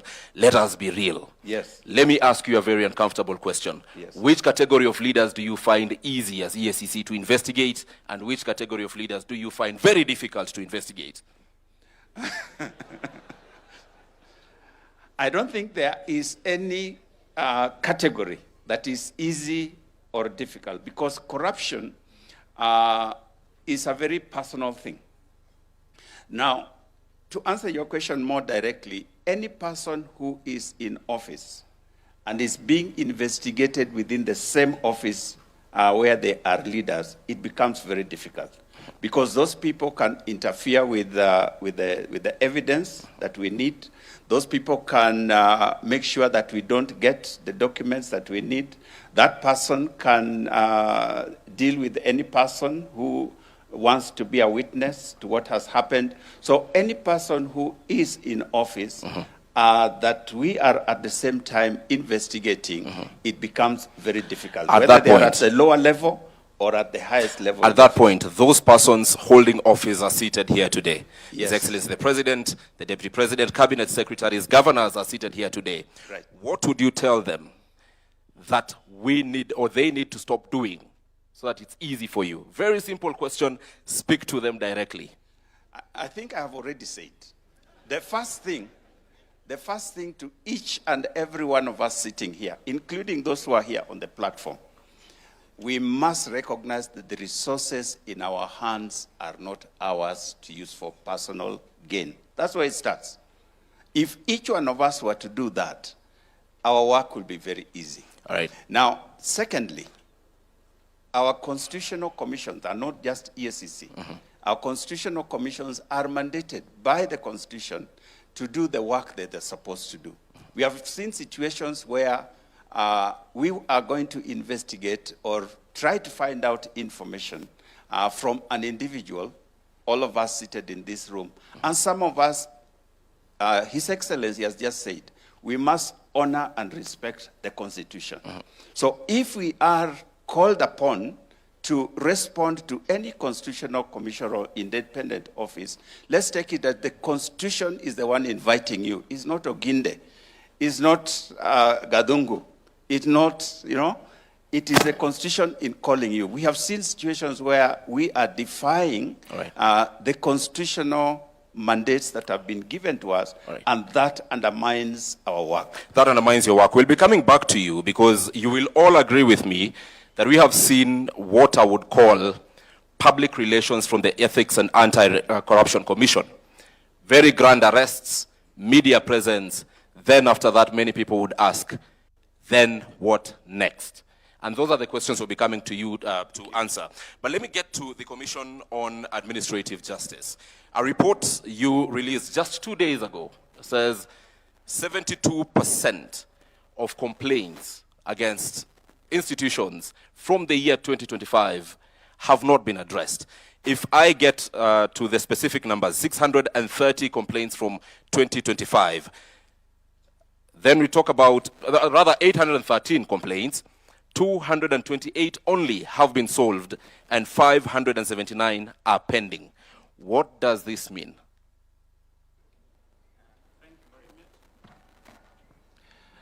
Thank you very much for that question. I think before I answer your question, perhaps what we need to do is to ask the people who we try to ask these questions, whether they really understand, one, what our mandates are.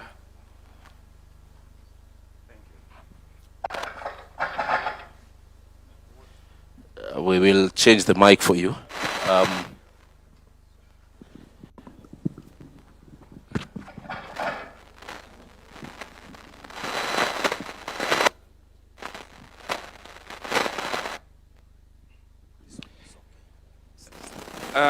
Yes, as I was saying, whether the people that we really are supposed to make accountable understands what it is that they are supposed to do. A simple question like that is that, do the people sitting in front of us here understand Article 73 of the Constitution, which talks about public trust? Here I sit. I deal mainly with government officials, and there are certain things that are there in these constitutions called public values of public service, and this is captured in Article 232. Accountability, responsiveness, prompt and effective service provision to the people of Kenya. When we write to ask for this information, they will tell you that we are paper pushers. They don't respond in time, and that explains why those complaints remain unresolved. So what have we done? I've been able to engage with the various MDAs. This week, I've been meeting the principal secretaries and MDAs that we had identified has many complaints not being resolved. And we realized that part of the reason is that they don't have a way of understanding when we write a letter to them, what does that mean? So we have been meeting at the Safari Park from the chief, the principal secretaries, the head of parastatals, the DGs, the chairperson, so that we explain to them why it is important when we ask the things that we ask. It means that there's a Kenyan somewhere needing the answers. Another thing is that there's the issue of government operating in silos. We all need to be able to respond to that question quickly, but you find that if you address, say, the pensions department, they will tell you, we have not gotten the information from TAC because maybe that's a delayed pension, or we have not gotten the information from Department X. Now, they don't have a referral mechanism where if you make an inquiry and somebody sitting there should be able to refer it to the relevant department to be able to act on it. And so this is why we are starting by training them, and we want to start at the top level. Very soon we are going to ask the permanent secretaries, the heads of various parastatals to come down so that we take them through what it means to resolve a complaint within the time that we require. Secondly, we also want to have a coordinating mechanism where if the question is cross-cutting, for example, most of the time you'll get the issue of resources. Treasury should be at the center of all these discussions, because if pension has not been paid, these people will say we have not received exchequer. If National Land Commission has acquired land, they will tell you that the money has not been given to, say, Ministry of Roads to pay. And that person, that Kenyan, has come to us to complain that his land was acquired when we were building Thika Road. How many years was Thika Road built? More than 10 years ago. But you find that there is that problem that the ministry and the treasury and the authority are not speaking together. Let's speak to what the issue actually is. Again, lots of ideal situation, but the reality today. 579 complaints brought to your office for the year 2025 have not been addressed. Your mandate surely cannot just end at communicating to the respective entities. What happens to these 579 cases today? We are almost starting September of 2026. By end of this year, more complaints will be coming to you. So actionable things done or that you can do beyond telling this crowd what the ideal situation ought to be. Well, as I said, we have decided to engage the people concerned to tell them that this is what you need to do when you receive the the matter. Some of the things are actually just bureaucratic red tapes, which we need to cut down. So what we want is that a person resolving the complaint should be sitting in those ministries and be reporting. All right. Yeah. All right.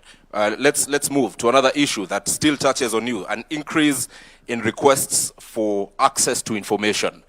2016, 2017, 32 requests. 2025, 2026, 654 requests. What does this speak to? What does it say of the institutions that are mandated to serve? Well, the request for information is a new area which is growing, and we like it because it enhances public accountability. Unfortunately, people still, again, don't understand that when you request the information, you should not come to CAJ as the first point of call. You're supposed to send your request to that information, to the person holding the information. You're supposed to wait for 21 days. CAJ's jurisdiction kicks in after 21 days if you have not received the response. Now, when that happens, you now come to us and say, we requested this information and it's not been provided. And we will look at the information that you request. But first of all, not every information can be given.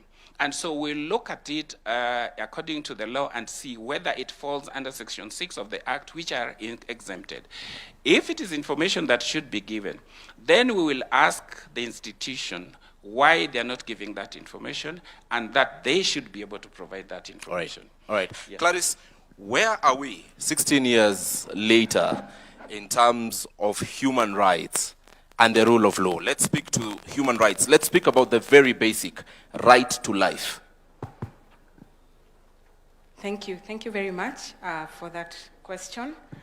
Allow me to, first of all, just speak to one of the biggest achievements of the 2010 Constitution, and to say that the issue of human rights has been the biggest beneficiary of the 2010 Constitution.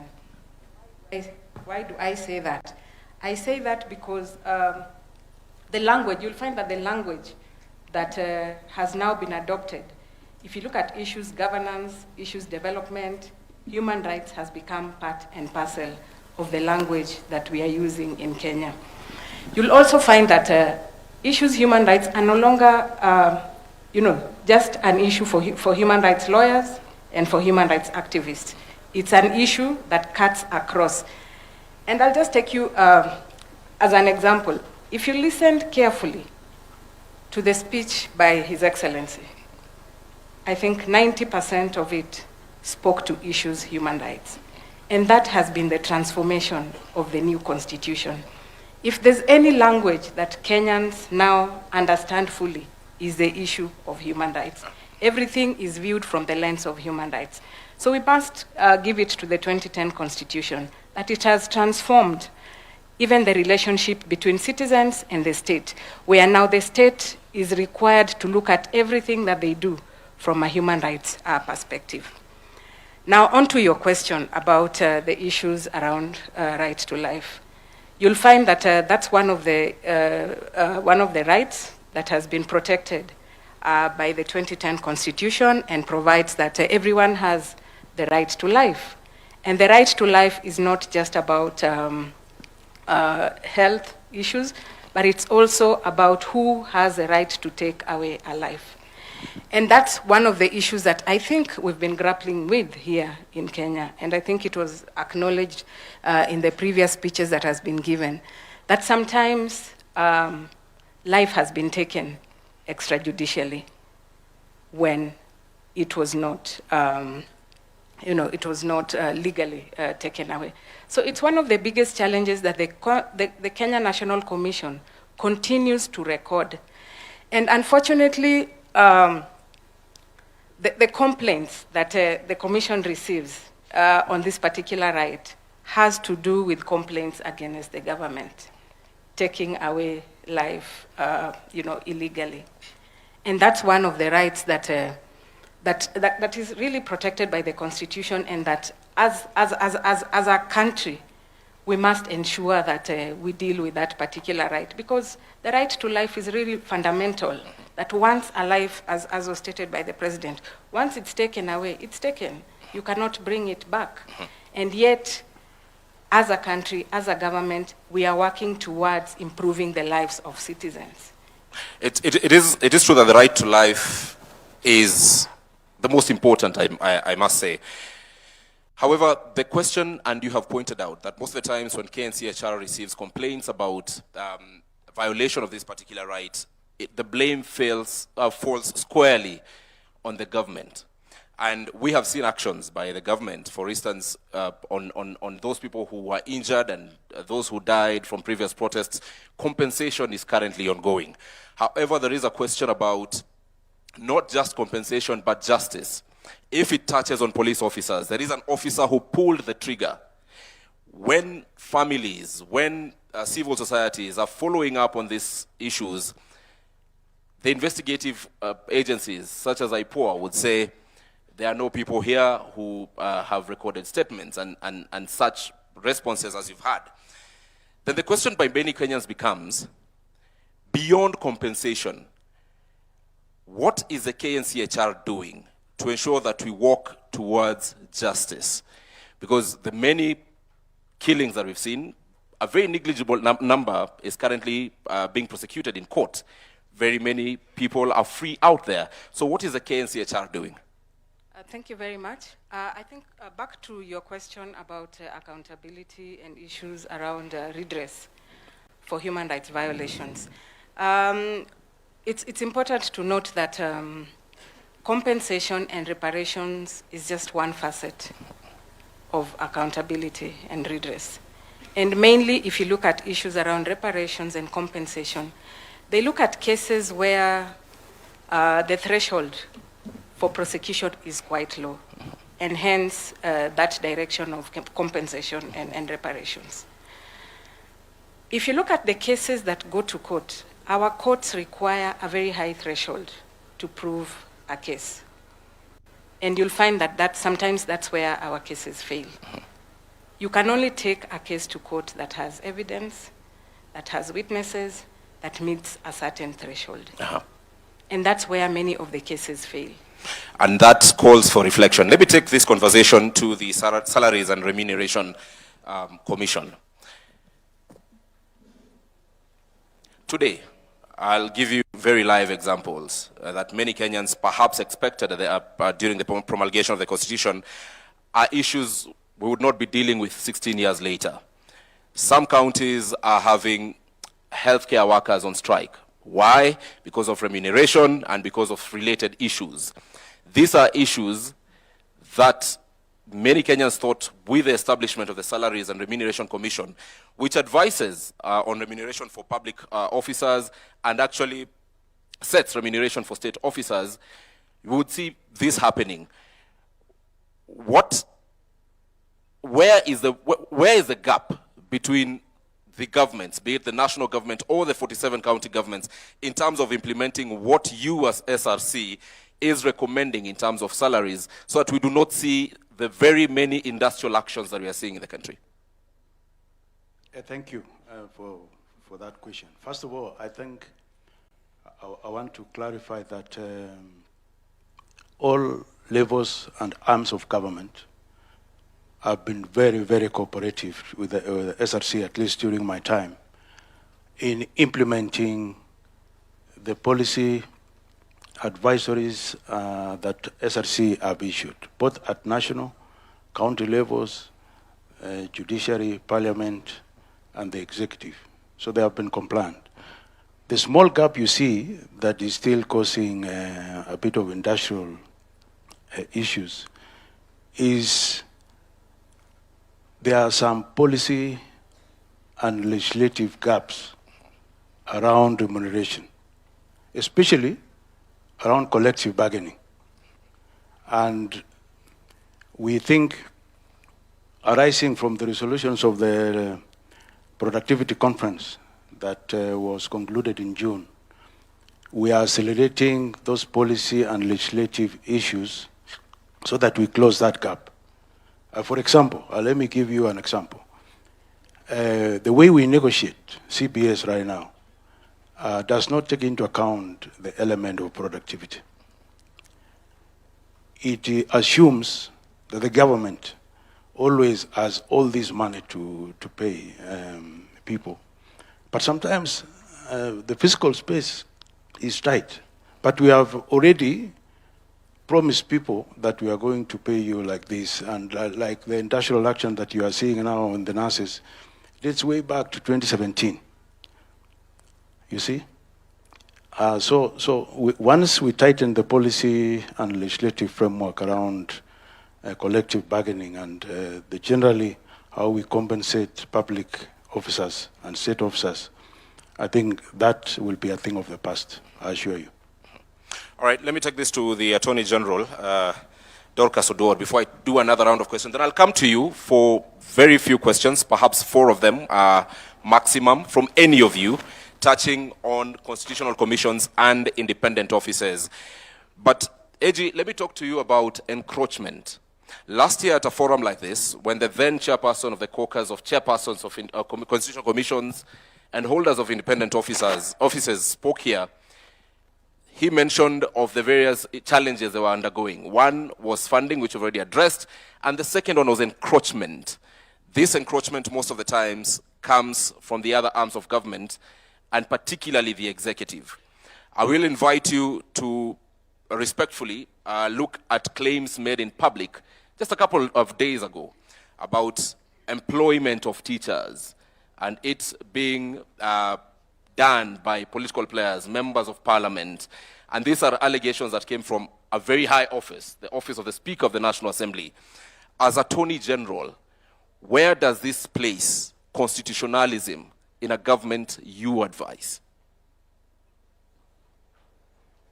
As far as I am concerned, all people employed by government, state officers and public officers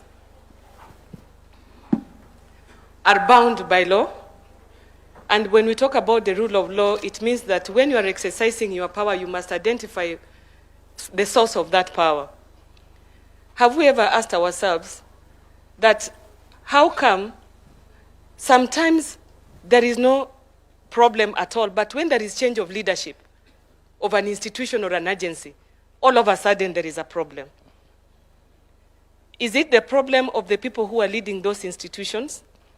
When they come to us for advice, we go back to the Constitution because our client is actually the government, not an individual. And we protect policies and the laws, and we advise. Just as you saw it in the paper, we also saw it. Nobody has come to us, has complained to us, or has come to us for interpretation. Kenya is a country that is over-legislated. The problem is, how are we implementing the laws? Where does policy and law meet the ground? And when it meets the ground, it meets individuals with perspectives and attitudes. And it is how they exercise that power that causes confusion. Otherwise, at the top level, We are very clear. Our mandates are very clear. And we are always being asked, how does your core mandate meet the ordinary life? And everybody has been given an opportunity and a space to exercise their core mandate.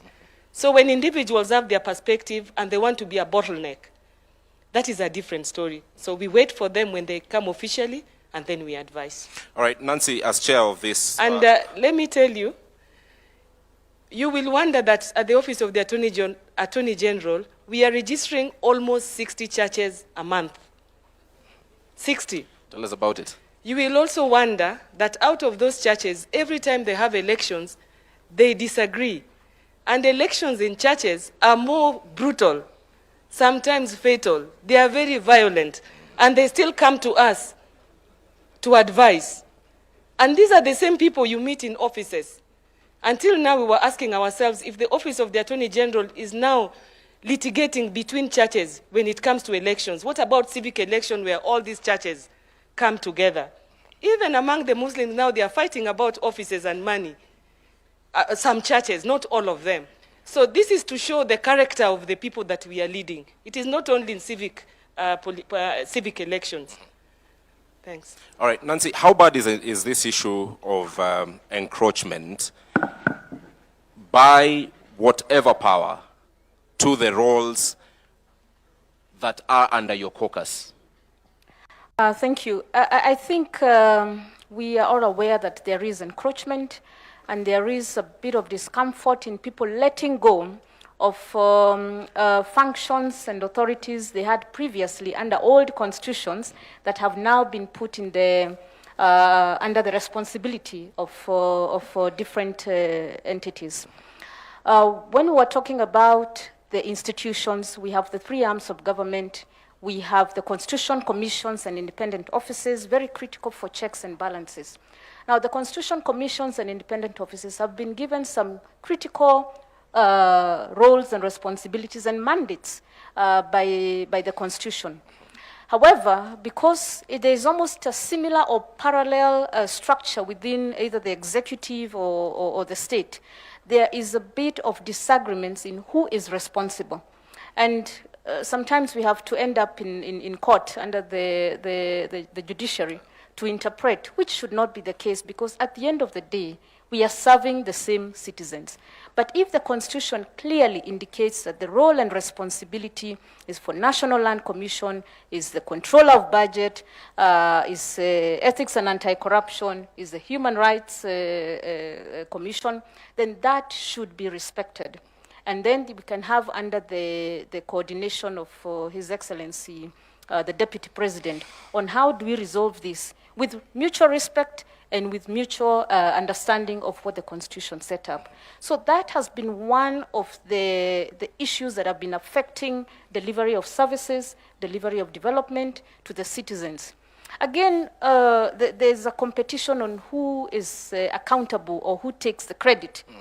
That now derails the focus that it's about a service that should be delivered to the citizen, and people are fighting over who is responsible and who takes the credit for delivering. So it is about interpreting the Constitution without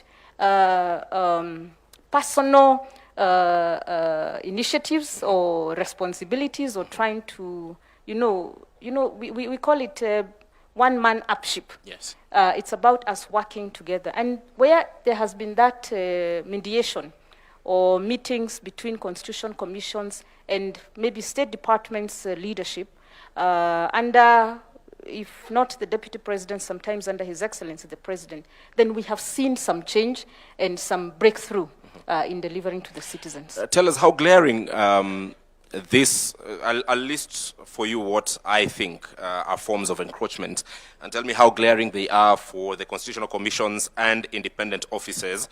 There is the point where the executive would expressly tell a commission what decision to make, all right? Then there are other forms which I list as encroachment, either through appointments, political appointments, funding, legislation, administrative directives, public attacks. We've seen constitutional commissions at times being subjected to public attacks by those who have the platform. delayed implementation of recommendations or institutional restructuring. All of you, or at least most of you, have had your recommendations on various issues and some delayed. So how glaring are the issues I've listed in terms of encroachment? Which would you say is the most serious bottleneck? Thank you. I think as we progress 16 years down the line, it is not as bad as it used to be in 2011, 2012. There was still a bit of storming and norming.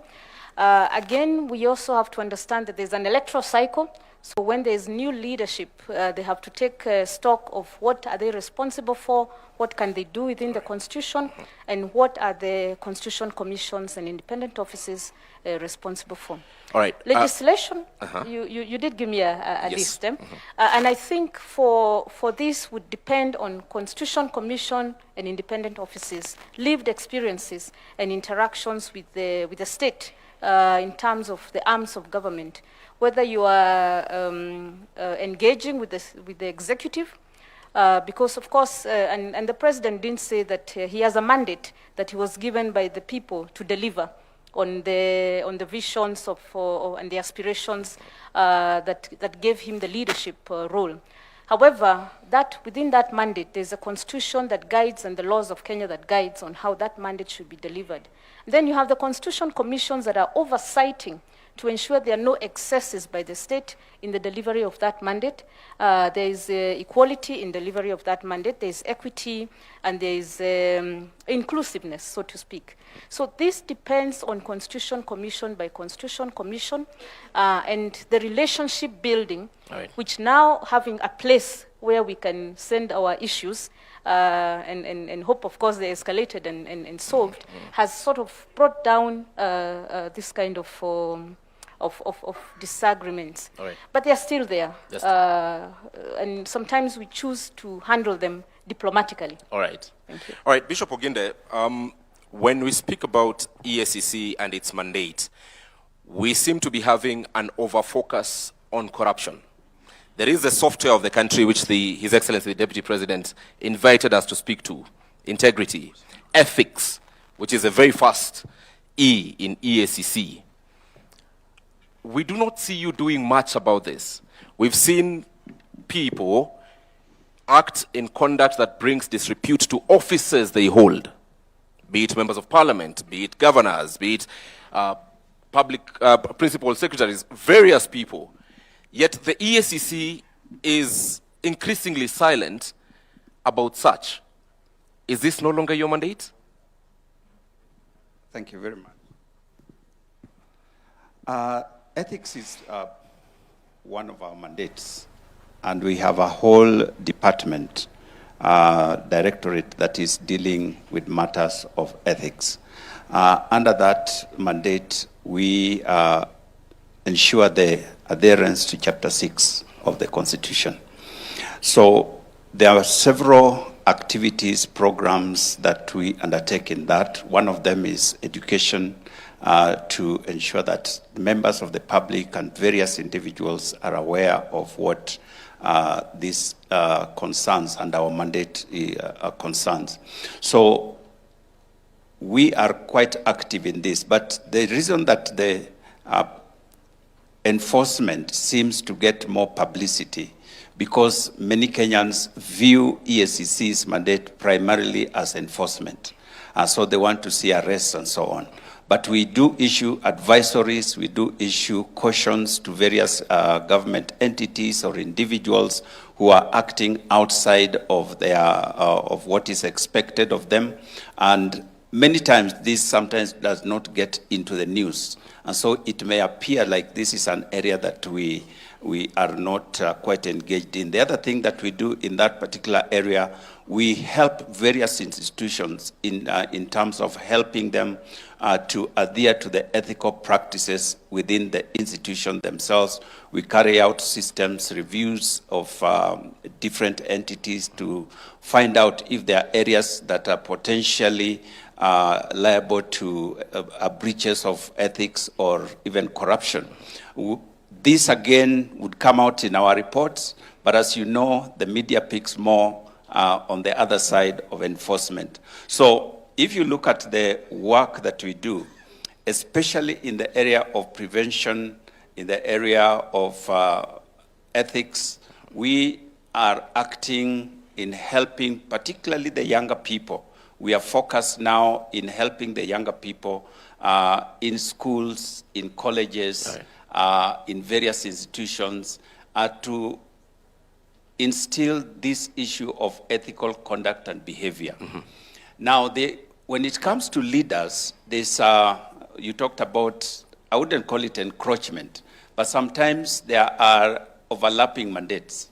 Say, for example, and a leader conducts themselves or says something that we consider that is unethical. There's NCIC that is supposed to deal with that situation, but on the other hand, EACC also has that mandate. So we work collaboratively to see where does this really fall, and we allow the relevant institution to pursue that. But we have several times invited individuals who we feel have breached the ethical codes, especially on Chapter 6, so that they could answer to the practices or the things that they have done. The other thing that we also are mandated under that is the whole issue of declaration of wealth and so on. And we pursue this if there is a breach again in that particular area. And if there are any declared or unexplained wealth, we go after them because we believe that this is a way in which they may have crossed the bar.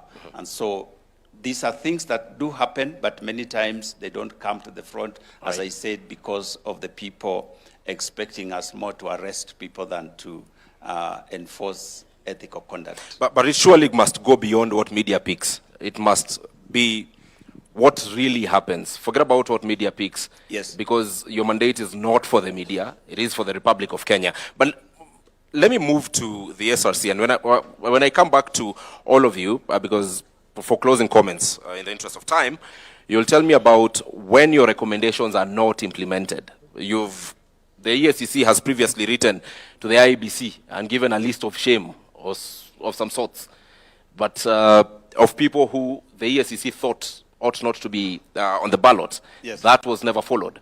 However, let me go to the SRC. You have spoken about the fiscal realities of the country and the always ever-rising demand by the various workers, especially employees of government, be it public officers, mostly public officers, to be fairly remunerated, at times not aligning with the fiscal realities the country is in. Then at that particular point, how do we make Kenyans appreciate that, look, this is the situation we are in, these are the fiscal realities that we are in currently, and not to dismiss the demands that you're having or the requests that you're having, but we have to strike a balance? First of all, I wanted to clarify one thing. I don't know whether the mic is working. Wanted to clarify that, you know, that first question you asked me, Kenyans might think SRC just helps public sector employers to resolve strikes. We do more than that. Actually, under Article 230 of the Constitution, that gives us the mandate to do what we do. Perhaps it is useful, even before I tackle that question, just to tell the country that in the last, since SRC was established, we've been able to manage the balance between that tight fiscal space with what is released to do other things for the country, like development. We found that from 55%, where the payroll was taking 55% of all the revenue that is collected at national and county levels, we've managed to reduce it now to 40%. So we've released 15% of revenue to other development priorities for the country. But the PFM Act of 2012 still requires us to bring it to below 35%. And therefore, that question you asked, I think, is very, very relevant to say, as we bring this figure from 40 to 35%, how do we engage the country to appreciate that we are still below the threshold where salary should be kept within? And it is because of that realization that we saw and said, we've reached 40% wage bill to revenue ratio, mainly by controlling the growth of the wage bill. But if you see, SRC now has been there for actually 15 years, because it took some time to establish it. If you look at that, you can do an average and see these guys have been reducing this thing by 1% every year. Right. And somebody can say you are not doing very well. So what we have done is to relook at the strategy of reaching there. And we found that just controlling the wage bill is not sufficient. It will take us longer. That is why we requested His Excellency the President and the government to enable us to do a national productivity conference. Okay. The gist of this is to unlock the potential of the public servants and state officers, to ask them and say, this salary we are paying you, what is the return on it? What is the return on it in terms of service delivery to the people of Kenya? And we had a good conversation, and I think we have a solution. All right. That we are going to engage at all levels of, actually we are calling it a whole of the nation rollout. Okay. Which not only includes government officers, but also the public, because as employees of government are doing their work, doing service delivery, improving revenue collection, making sure the citizen experience good service from productivity of public servants. We are also saying the people of Kenya will need to reciprocate by paying their taxes, all right, by paying more taxes. And therefore, when we have that conversation around productivity, not just controlling the wage bill, I think we will not only nail that threshold by the year 2028, I think we are anticipating that it will be achieved by June 2028.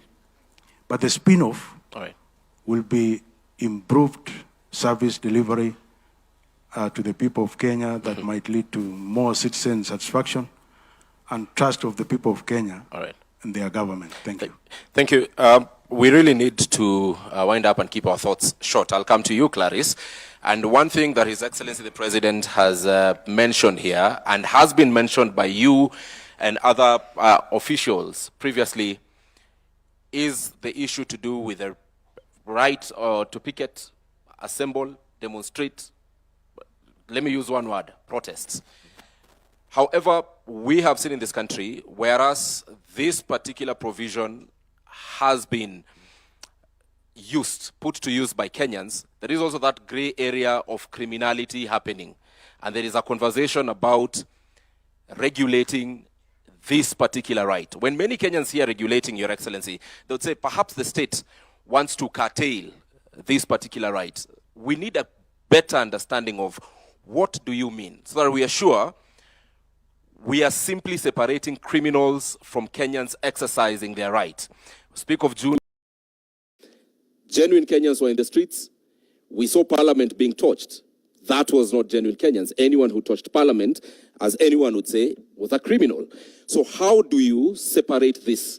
How do we not read malice from that motive of regularizing the right to picket? Thank you very much for that question. The issue about, and that's Article 37 of the Constitution, that speaks to issues around demonstrations, picketing, and even petitions to various institutions when there's a grievance.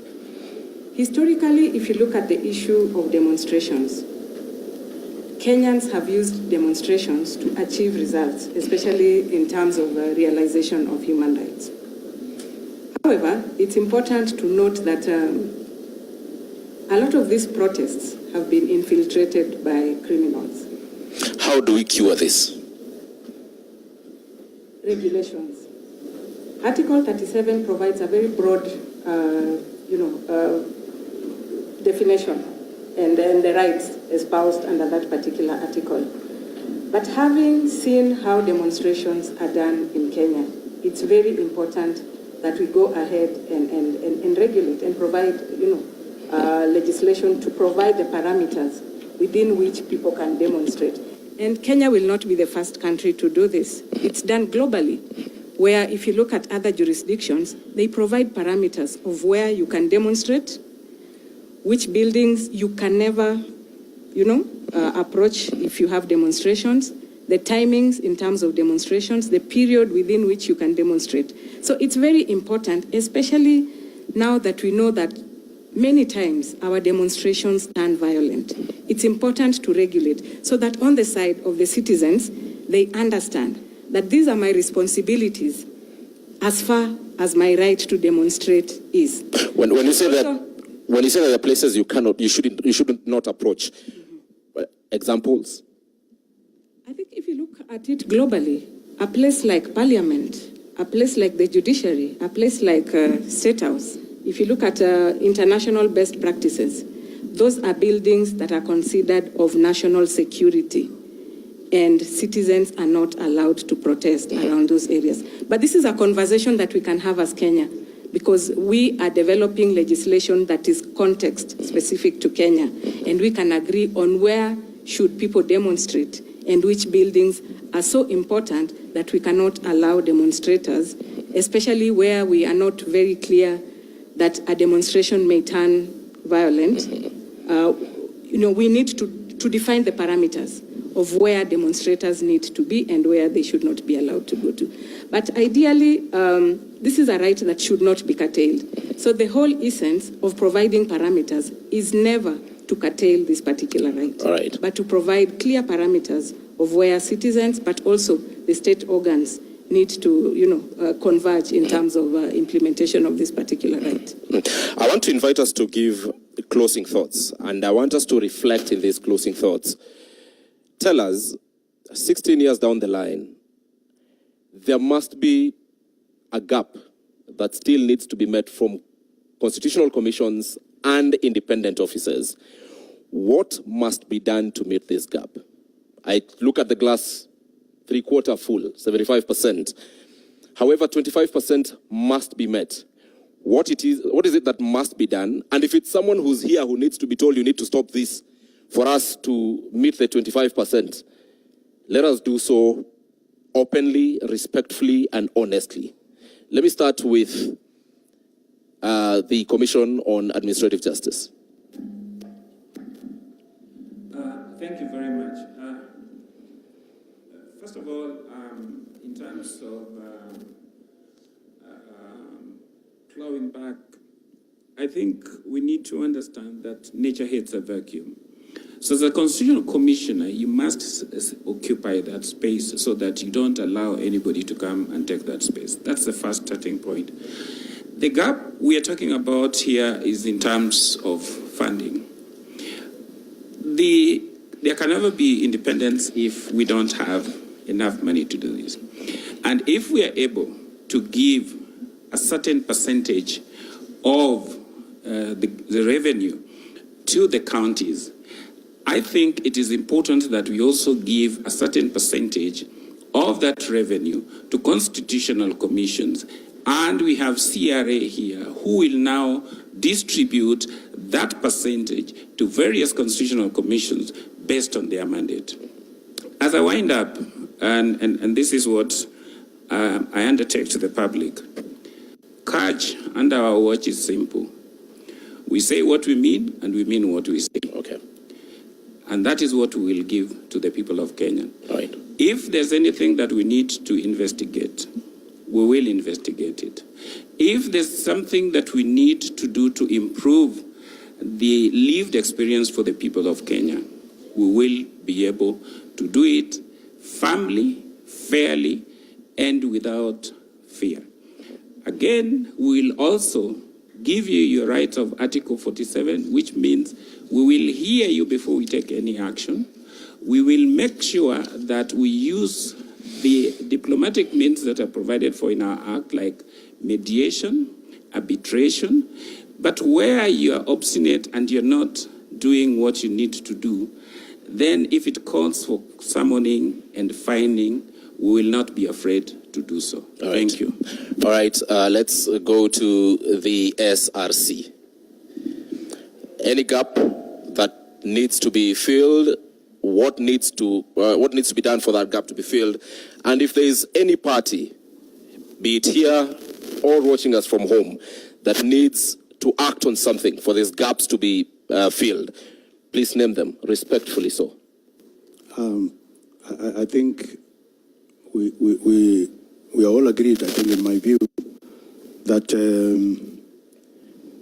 there are actually two gaps. One is we need to exercise this issue of independence very responsibly. Because you cannot be independent there as CCIOs and the people you serve are on this side. I think we need to manage that better so that we provide better service to the country. That's my honest opinion. Without the country feeling that now your independence has been compromised. The second... Do you want to cite any CCIO that you are describing this particular situation? We are being honest with each other. In the interest of time, let me go to the second one. Which is for CCIOs to function effectively, I think we need to find a way of resourcing them better than we are doing at the moment. All right. All right, Bishop Oginde. Thank you very much. One is the enforcement of Chapter 6 issues. You did mention, for example, EACC gives this list to IEBC. It's not that IEBC ignores. Our constitutional framework provides that unless you have exhausted the whole judicial process,